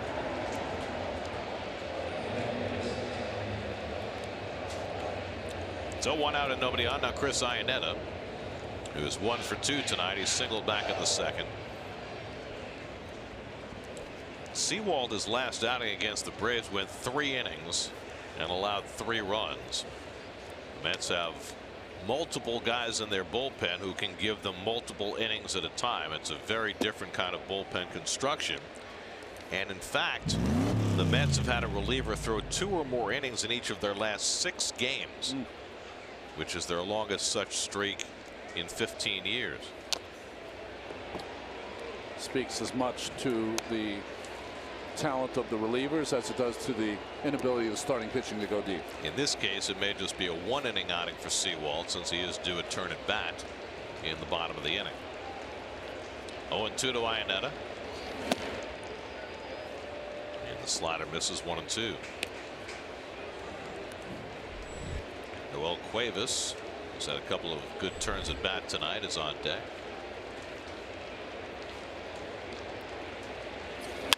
Iannetta flies one out to right, and Bruce is right there. 2 out. Final game of the series tomorrow afternoon. Noah Syndergaard goes to the mound for the Mets. Lefty Kyle Freeland, the Denver native, pitches for the Rockies. So one guy's 1-4, one guy's 2-1. The opponent average is lower for Freeland than it is against Noah and his 100+. Go figure. Right. Cuevas lined one deep to right that Bruce made a nice play on. And then he grounds one down to third for Frazier. So Sewald comes in, has an efficient 1-2-3 inning. He threw only 9 pitches. 7th inning stretch time at Citi Field. 1-0 Rockies.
Adrian Gonzalez leads off the home seventh, tops a curveball down to Desmond at first. The flip to Bettis, 1 pitch and 1 out in the bottom of the seventh. Road ahead presented by Tri-State GMC. Final game of the series tomorrow. Ronnie abandons us, and then I abandon Keith, and he goes to Cincinnati by himself. You doing the game by yourself? Well, Wayne will be there. I got Wayne. And then Ronnie's in Philly for the 3 games with me over the weekend, and then we all reconvene back here. Yep. For the Blue Jays series, right? Oh, nice. No, I think I missed the Blue Jays. Really? I think I do. We'll miss you. Wilmer Flores on deck to pinch hit after Tomas Nido bats. Nido hit a ball hard his last time up, lined out to Arenado at third. If we're doing the game, Toronto just called up this young kid, Anthony Alford. So maybe do some homework on him. Get ready for Anthony. I'll put that in my You're fucking whack. in my reminders. He's right. He's not working the Blue Jays series. That's right. I don't have any of the Blue Jays, home or away. No one knows the schedule better than Keith. However, he'll be here for the Diamondbacks series that follows that. Yes, I will. That's 4 games, is it not? It's only 3. Okay. 1 and 2 to Nido.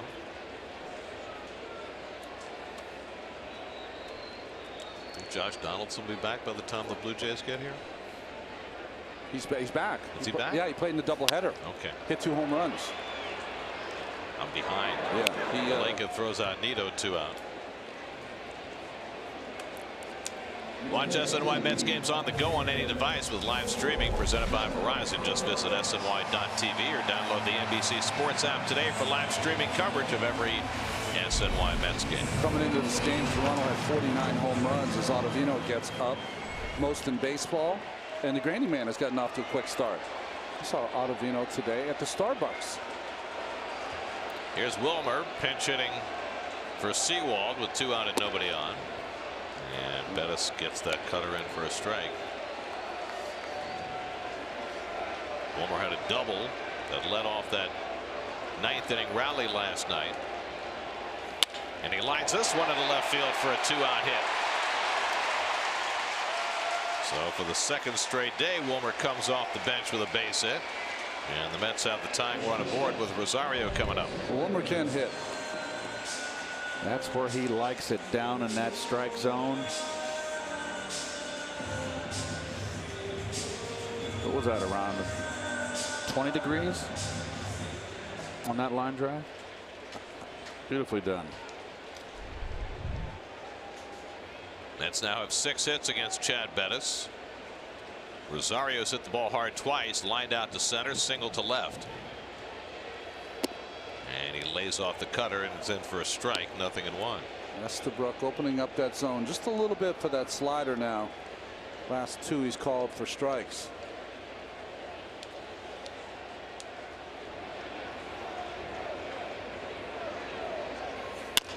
Chopper near the bag, and Story makes the play to end the inning. 7 scoreless innings for Chad Bettis. 1-0 Rockies heading to the 8th.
pitchers duel punctuated by one big Nolan Arenado swing in the first inning. And we head to the 8th with the Rockies up 1-0. Robert Gazelman will be the third Met pitcher of the night. Well, most of the relief pitchers got roughed up by the Atlanta Braves offense, and Robert Gazelman was one of them. 4 runs in an inning of work and gave up a couple of home runs. Back-to-back shots to Johan Camargo and Ryan Flaherty in that 8th inning in the Wednesday night game against the Braves.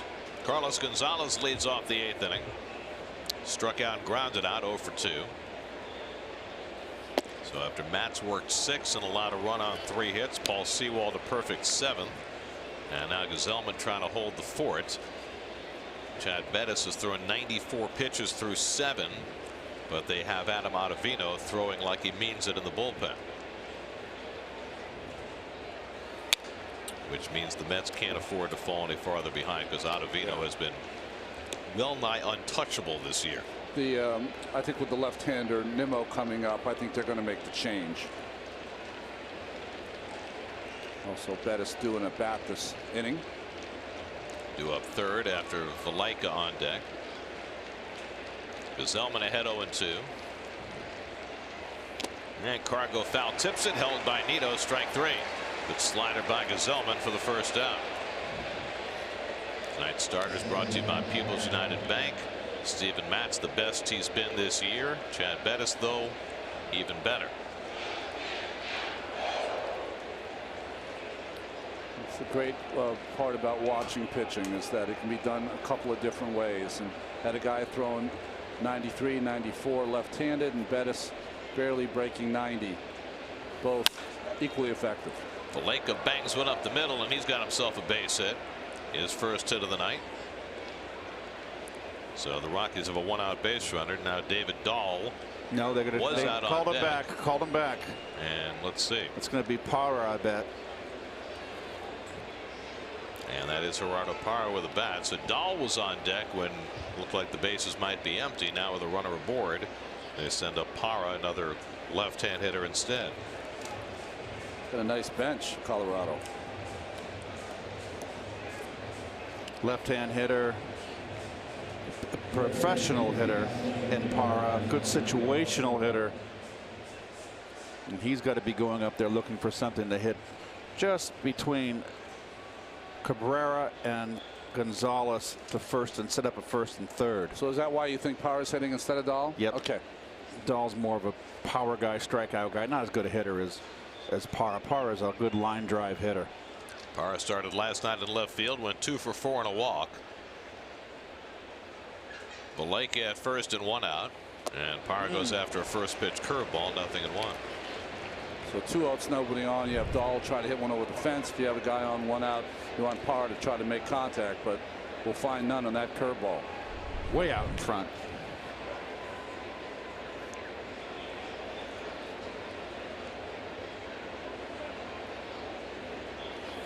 And Parra fooled by the changeup, and it's 0-2. Selman's got a little more mileage out of that changeup this year. He does, and pitching to the book right here, right? Curveball and changeup when his strength is his sinker. So trying to pitch to the weakness of Parra. Ooh. Step off. Just barely stepped off. Felt like he jumped before he stepped.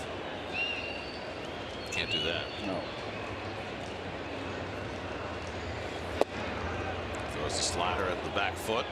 1-2.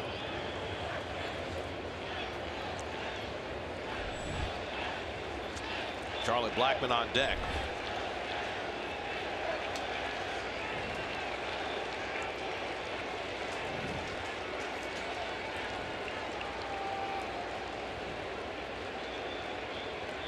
One and 2 to Parra,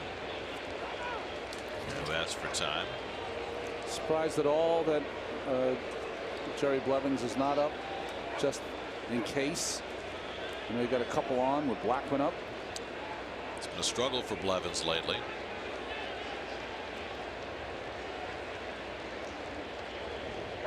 One-two coming, and he flies one out to left center, playable for Nimmo or Cespedes. And it's Nimmo who will get it. Tagging at first, Valleca trying for second, and Nimmo's throw. The tag by Cabrera, and he gets back safely. Cabrera kept reaching for him, couldn't get him, and Valleca, who overslid, somehow found the bag before the tag. The Mets will check it out. Nimmo trying for his second outfield assist of the night. He threw out Blackman at third base in the 6th inning and came pretty close to getting Valleca. Well, if the throw's on line, he's a little drifted back here. He had to get his momentum forward. If the throw's at the bag, he's out. And the Mets will not challenge. Oh, he just missed him. Trying. This is like the battle for the last dot and twister. Left hand white. This was another ill-advised tag up right here by the Rockies.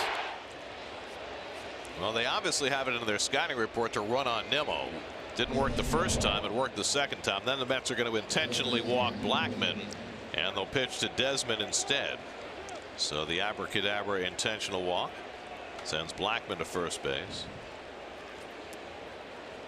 And now Desmond, who's 0 for 3. He hit the fly ball that Blackman tried to advance on in the 6th inning and was thrown out.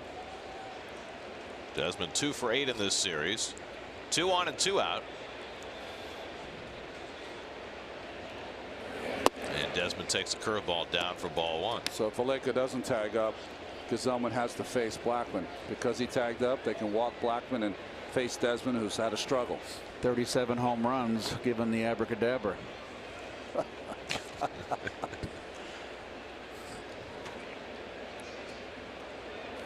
Because they think Blackman's more likely to pull a rabbit out of his hat than Desmond.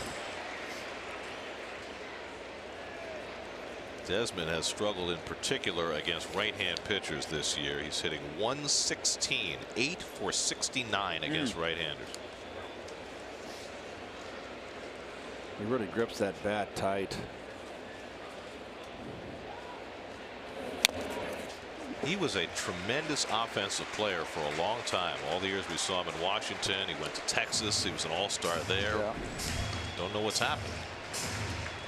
But I think a lot of people think you can just, when he originally signed as a free agent to be their first baseman, most people were shocked. It's not easy to just, they think you can throw anyone at first base. We've seen tonight and last night also, more difficult than they think. They threw him in the outfield in Texas. That worked. Oh, he's such a great athlete, right?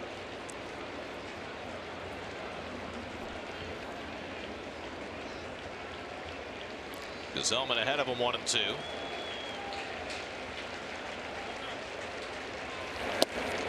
Got him looking at a changeup. What a pitch by Gesellman to get Desmond and end the inning. 2 strikeouts in the inning for Gesellman to hold the fort.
New York native Adam Ottavino on to pitch the bottom of the 8th against the top of the Mets order. And Nimmo takes a slider for a strike, and Ottavino is off to a start that you just can't even believe. I think the only other person that's gotten off to this kind of start is maybe Josh Hader for the Milwaukee Brewers as far as strikeouts, the innings pitched are concerned. Look at the hits and the walks. It's crazy how good he's been. Ottavino has been with the Rockies since 2012. He's had a couple of good years thrown in, but last year was not a good one. He pitched to a 5.06 ERA, 39 walks in 53 innings. But it all seems to have turned around early this season. Nimmo's 0 for 3 tonight. Ground out, strike out, fly out. And he fouls off the fastball, 1-2. He's got 95 to go with that Houdini slider. Cespedes on deck, Cabrera behind him as the Mets take their crack against the Rockies bullpen after Chad Bettis threw 7 brilliant innings, no runs, 6 hits, 1 walk, 2 strikeouts, 94 pitches. Jerry's Familia hoping the Mets can at least tie it before the 9th. Whoa. 2-2 to Nimmo. Adam Ottavino out of the Berkeley Carroll School at Brooklyn and Northeastern University in Boston.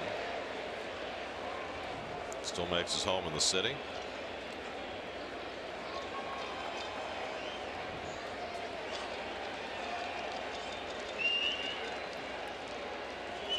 And Nimmo lays off the slider. Nicely done. 3-2. Ottavino's throwing his slider more than ever, 52% of the time this year. Well, you can't afford a walk here, but you can't assume if you're Nimmo that you're going to get the fastball because, as Gary said, he has favored the slider all year.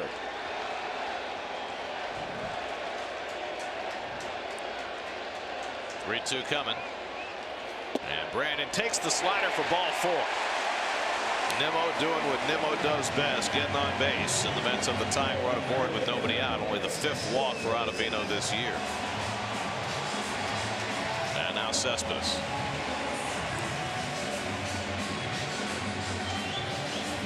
The only way you look at Ottavino with the great start that he's had, if you're the opposing team, he's due for a bad one. Like that. Let's go get him. How do you celebrate your gnome at home?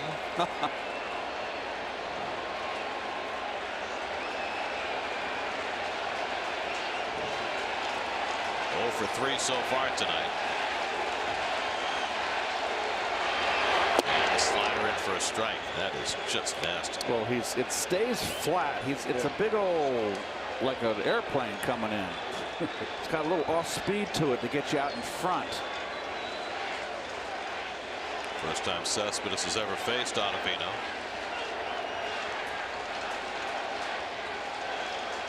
Tying run at first, nobody out.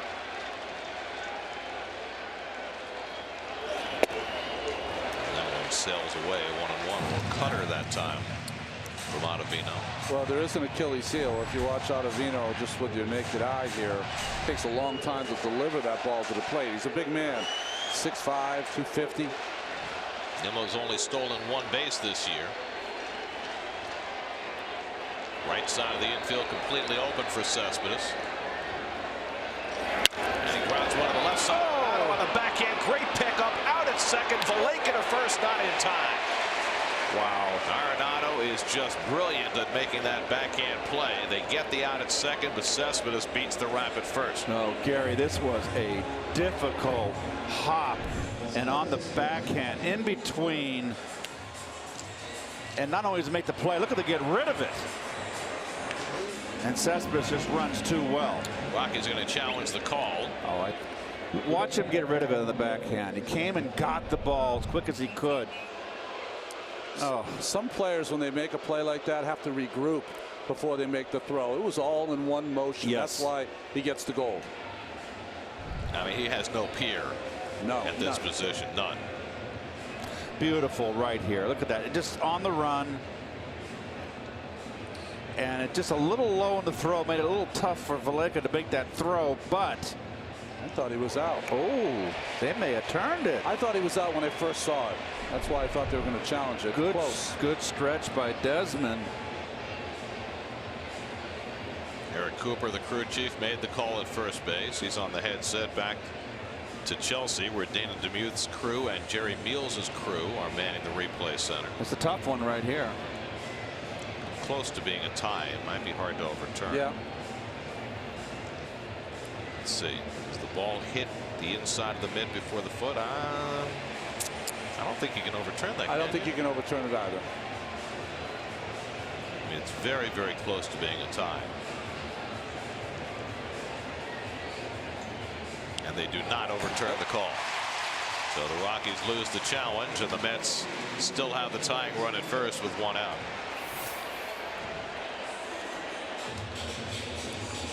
And the Mets will get their best bat to the plate, as Drupal Cabrera's hit 3 bullets tonight. He's 2 for 3 and a line drive out. And they're going to play him to the pull on the right side of the infield. Story up the middle.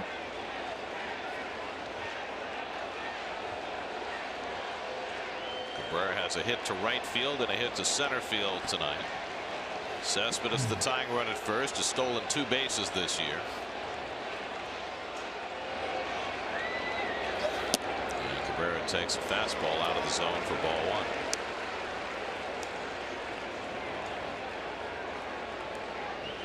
And here, Ottavino grunting from up here in the booth.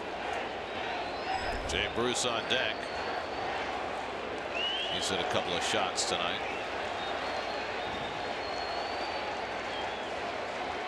There goes Cespedes. The throw by Iannetta, not in time. Cespedes steals the base. Sometimes it's not how many bases you steal, it's when you steal them. That's a big one for Cespedes. Absolutely. And we've seen Cespedes do this. He's a very coy base runner. That is the right time. Got himself in scoring position. See how low the hands of Ottavino. I mentioned that it takes him a long time to get rid of the ball. That's one of the reasons. Third stolen base of the year for Cespedes. Tying run at second with 1 out. 2-0 to Cabrera. And he goes after the slider, 2-1. He'll throw at any count, anytime. Threw a 3-2 slider to Nimmo. He threw a 2-0 slider to Cabrera.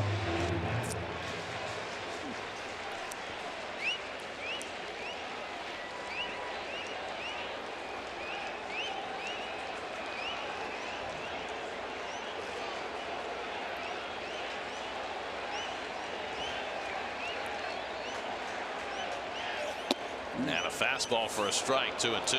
Caught him guessing maybe. That had a lot of plate right there. I think it kind of started out at his hip. Yeah. He's got a little 3/4 arm action. That's why the ball has movement both on his slider and his fastball. Story in the shift playing right with Cespedes at second, so he can't get too far away. 2-2 to Cabrera. There goes Cespedes, and Cabrera fouls it off. Cespedes thought he had a chance to steal third. And he would have had it. Nothing Cabrera could do, though. 2 strikes on him. He's got to defend the plate. Okay. Cespedes trying to make something happen here. Is that the right time, though, with a 2-2 count? I don't, as a hitter, I don't want anybody on second base trying to steal with 2 strikes. Look at that number. 513 this year in the 7th inning or later. He's just been amazing. Hitting .339 overall. And the Mets needing a big hit right now.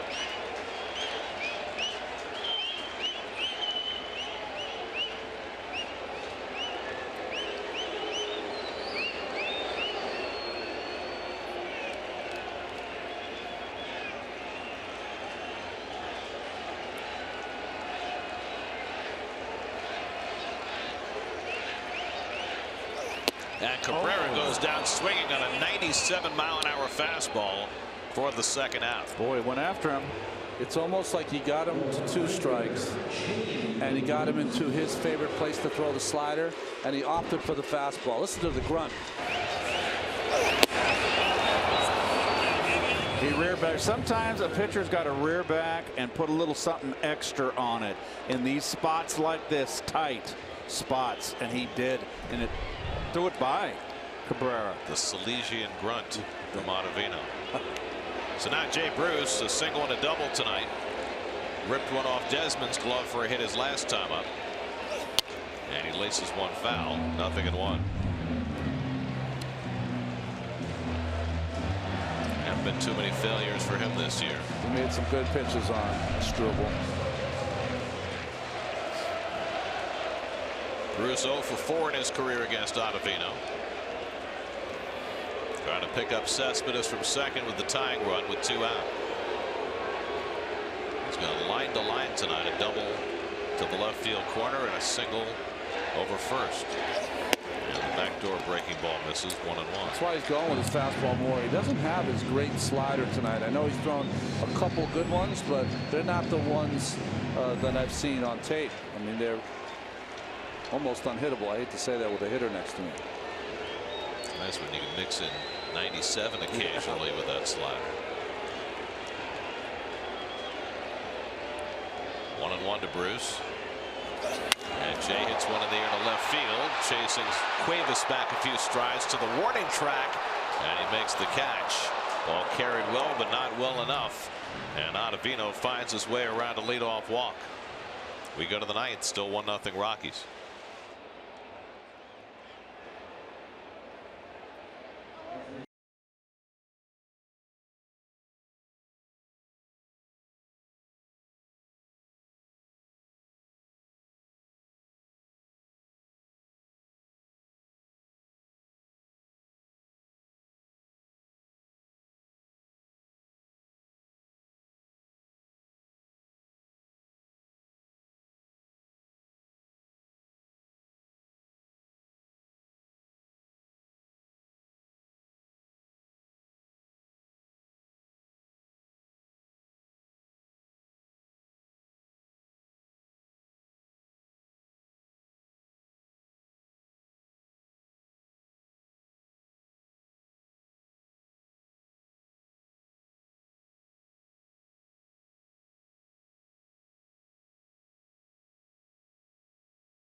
New rookie quarterback.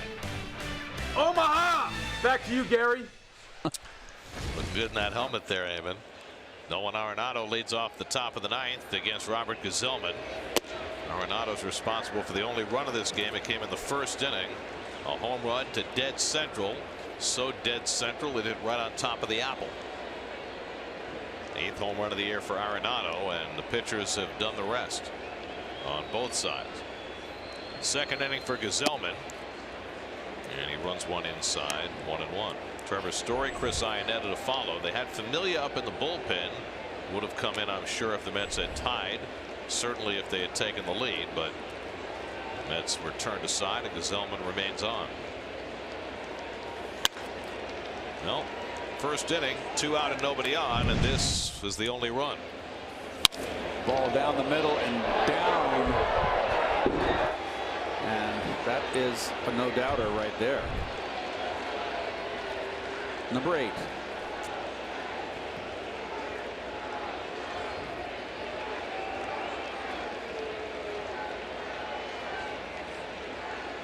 One-two coming, and he struck him out. Good slider by Gazelman to get Arenado 1 man down.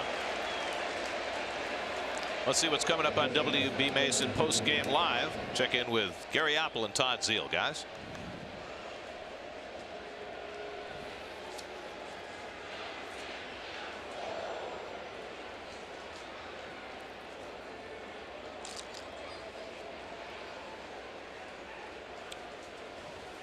Okay, gentlemen, now Trevor Story bats. He's 0 for 2 and a walk tonight. And Gazelman gets the curveball in for a strike. So Gazelman using the whole repertoire in this. He looks sharp. You know, we heard a lot yesterday about Matt Harvey's stuff didn't have an uptick when he went in the bullpen. Well, Gazelman's the opposite. His stuff has appreciated in the bullpen.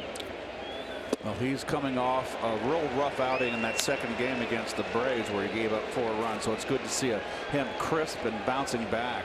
Meanwhile, you saw Wade Davis up in the Rockies bullpen. 29 pitches last night as he squirmed out of 9th inning trouble. It would be a little surprising to see him up again today. Story hits one slowly. Frazier charging. And he gets him by a running stride. Story not only is fast, but runs hard on every ground ball. 2 out. New York Mets baseball on SNY is brought to you by Old Dominion Freight Line, official freight carrier of MLB. Visit odfl.com for more information. You know, Gary, I've been watching Davis, though. 2 outs here, only throwing about 50% out there, like get loose. So Ottavino might start the inning. I mean, it might have been one of those things where Bud Black said, try it, see how you feel. There you go. Here's Iannetta, who's 1 for 3, and he gets drilled.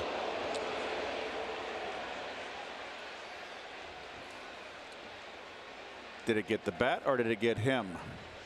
I think it got him. Well, sounded like the helmet, didn't it?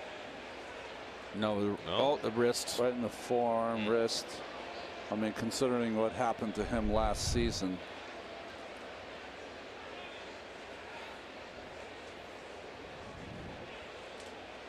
Got hit in the face last year, right? Yes, he did.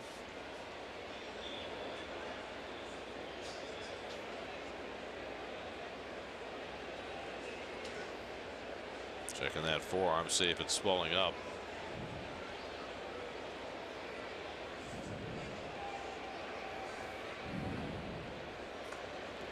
And Iannetta will stay in. Yeah. Well, Dave Island said in spring training that the Mets were going to pitch inside this year, and if some guys are going to get hit by a pitch, that's part of baseball. So it's a 2-out base runner for the Rockies in the top of the 9th, and now the rookie Noel Cuevas, who's 0 for 3 tonight. The ball very hard his first time up, lining out deep to right center where Bruce made a nice play to run it down. What's playing deep here, no doubles. With a runner at first and 2 out. And a first pitch curveball in for a strike, 0-1. It's hard with 2 outs, but you could have pinch run there if Iannetta got him to put some ice on. Walters is appreciably better at more speed. Oh, the bug in the eye. It's not October and it's not Cleveland. It can't be the midges. The Yellow Jackets in September in Wrigley Field. Oh. Nats in Cincinnati. Here's the 0-1. Good slider by Gazelman, and it's 0-2. Tomorrow, final game of this series. Noah Syndergaard on the mound for the Mets. Our coverage begins at 12:30 tomorrow afternoon right here on SNY. Gazelman trying to finish off the top of the 9th. Mets will have Frazier leading off the bottom of the inning. Cuevas with a soft ground ball, but it finds a hole. Iannetta pulls it at second. Well, you can't get a base hit to the outfield with less exit velocity than that. That is called a punch into right opposite field. This is a slap. That is a slap. Line drive in the book tomorrow in the paper. So the inning continues to Carlos Gonzalez after the hit batsman and the seeing eye base hit. Gonzalez 0 for 3 tonight, has struck out twice and grounded out. He's 0 for his last 10. Cargo's one of those players, he could be 0 for 20, and he always looks like he could hurt you, doesn't he? You make a mistake. He's become basically a mistake hitter. He can be pitched to. And that goes to the backstop, and now the runners go to second and third.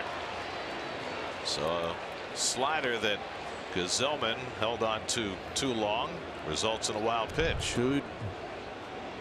And this is another ball that Nito. It's tough play for Nito, but and they're gonna pitch to Cargo. Well, you got Valleca, who's a dangerous hitter on deck, but he's just got a hit in his last at bat, but he has struggled out of the gate. Tough call.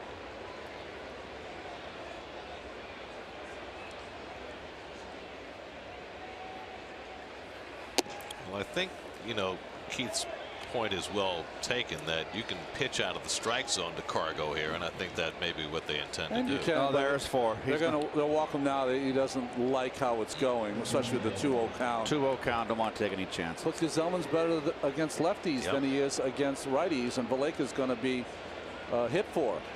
Well, they've got David Dahl in the dugout, and Dahl is going to be the pinch hitter.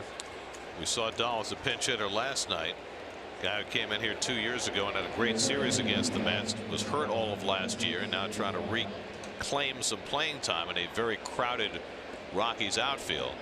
And Gazelman will face Dahl with the bases loaded, trying to keep this a 1-run game. It's an interesting call, right? You want to pitch to him until you get behind him, and then you walk him, and now there's no out for Gazelman with the bases loaded. Veteran hitter over there, and Gonzalez. I'd rather go after a bench player and Dahl. Okay. So Iannetta at third, Cuevas at second, Gonzalez at first with 2 out. And Dahl takes a curveball that balloons up high for ball 1. So Gazelman, who had all 4 of his pitches working for him, all of a sudden losing some command. And the sinker misses, and now it's 2-0 with no place to put him.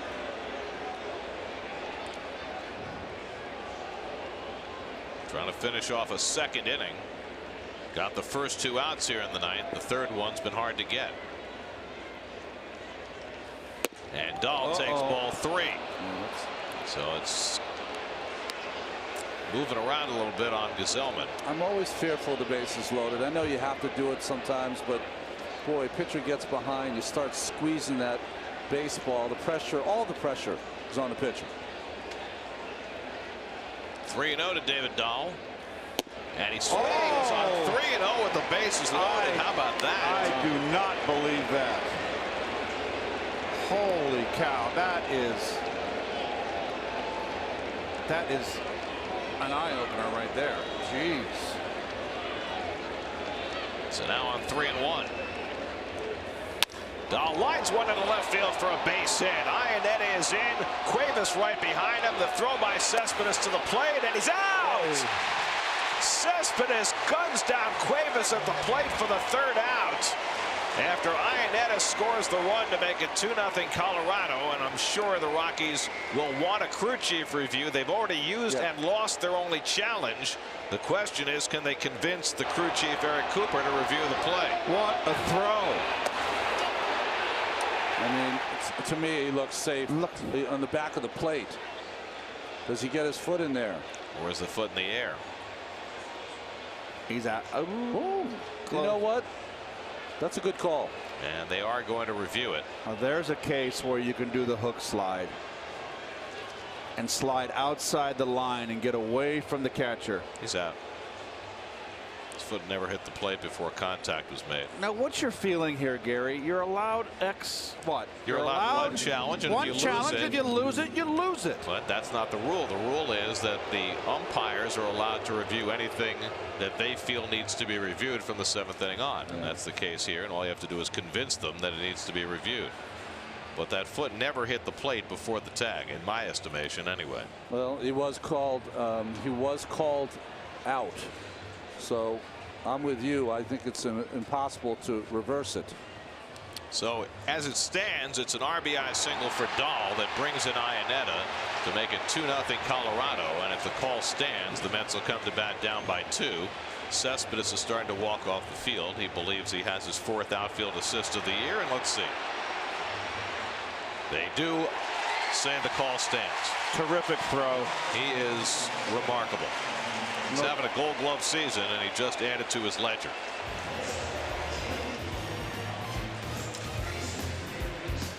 Two nothing as we go to the bottom of the 9th.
Here's your Coors Light refreshing finish, and that's Wade Davis, who held on by his fingernails for a save last night. Oh, yes, he did. The curveball to get Conforto to end the game and get his 12th save. Todd Frazier had an RBI hit against Davis last night. He leads off with the Mets down 2-0. And Todd takes a strike. Todd's got a little smile on his face. I think he might have been looking for a breaking ball, and he got a fastball. Did you see that, though? 89 miles an hour, just like laid it in there. Well, remember, Davis threw 29 pitches last night. A little more giddy up on that. 1-1. Still a little short from his 95 that you usually see. Frazier, Gonzalez, and Nito due up. Mets still have Conforto sitting on the bench. Cutter misses 2-1. Davis's problem last night got him into trouble. He did not have control of his breaking pitches. Usually has impeccable control.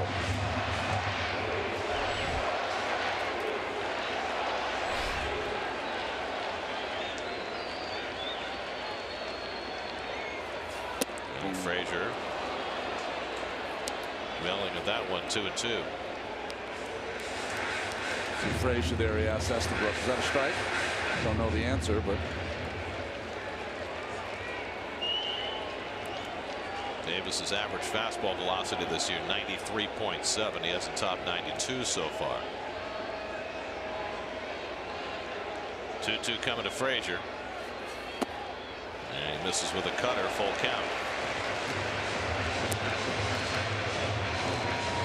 Frazier needs to try and get aboard any way he can. Mets are down by 2 after the David Dahl pinch hit single gave the Rockies an insurance run. Juan Lagares bat in his hands. Nito's spot 2 batters away, and then the pitcher behind him.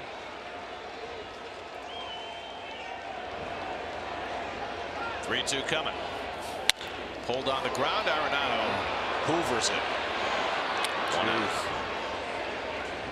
Bad place to hit the ball. I wouldn't recommend it here. So smooth. Good hands.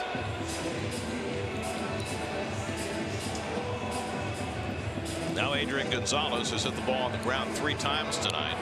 0 for 3.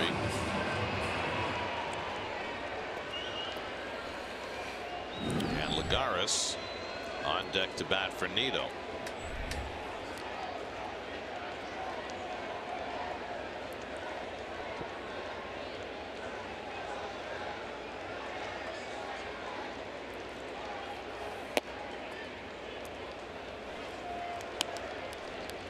First pitch curveball that time from Davis.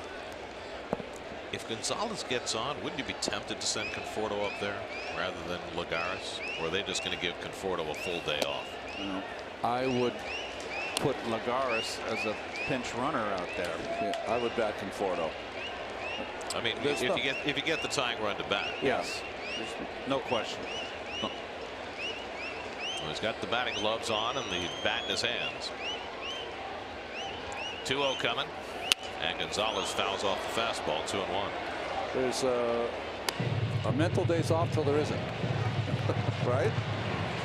I mean, that's what Mickey Callaway said last night, that in the wake of his 0 for 5-4 strikeout game last night, that Conforto was going to get a mental health day today. Saw this last year a lot. Bruce and Conforto, they connected all last year. Gonzalez flies one out to left center. Plenty of room for Cuevas. And there are 2 out. So the Mets are down to their final out, so it will be Lagares to come up to bat for Nido, and then presumably, if he can get on, Conforto to bat for the pitcher. You're going to see Arenado. He's going to have to play. He can't play. He's moving back. He's got to respect the potential of a bunt here. I am very surprised. He's going to move in now. Keith, he's coming in. He's got to come steps. Lagares 1 for 3 in his career against Davis. And he fouls back the first pitch, 0-1.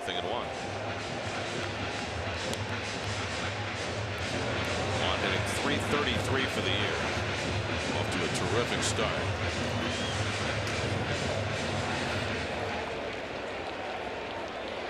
Two for 8 as a pinch hitter.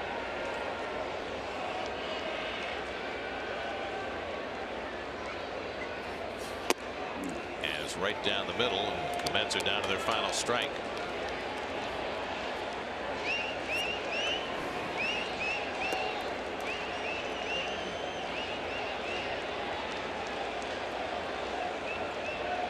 Oh-2 from Davis. Iris bounces one down to Arenado. And that'll do it. The Mets are shut out for the 3rd time in the last 4 games. They suffer their 5th consecutive loss as Chad Bettis and the Rockies blanked the Mets tonight 2-0. Well, you needed a big start from your starter. You got it from Steven Matz. He went 6 solid innings. Only the Arenado home run, his only blemish. But Chad Bettis, as Gary said, was better. A very impressive with Bettis. Came right after hitters, and the Mets have lost now their 5th in a row. It's been a struggle for them at this homestand. This is a very impressive ball club coming in here, Colorado Rockies. Steven Matz turned in his best pitching performance of the year, but it wasn't enough. Tonight's game summary presented by Spectrum. Mets have been blanked 3 times in the last 4 games after not being shut out in their first 27 games this year. 2-0 the final. Rockies win it. We'll come back with more from Citi Field in just a moment.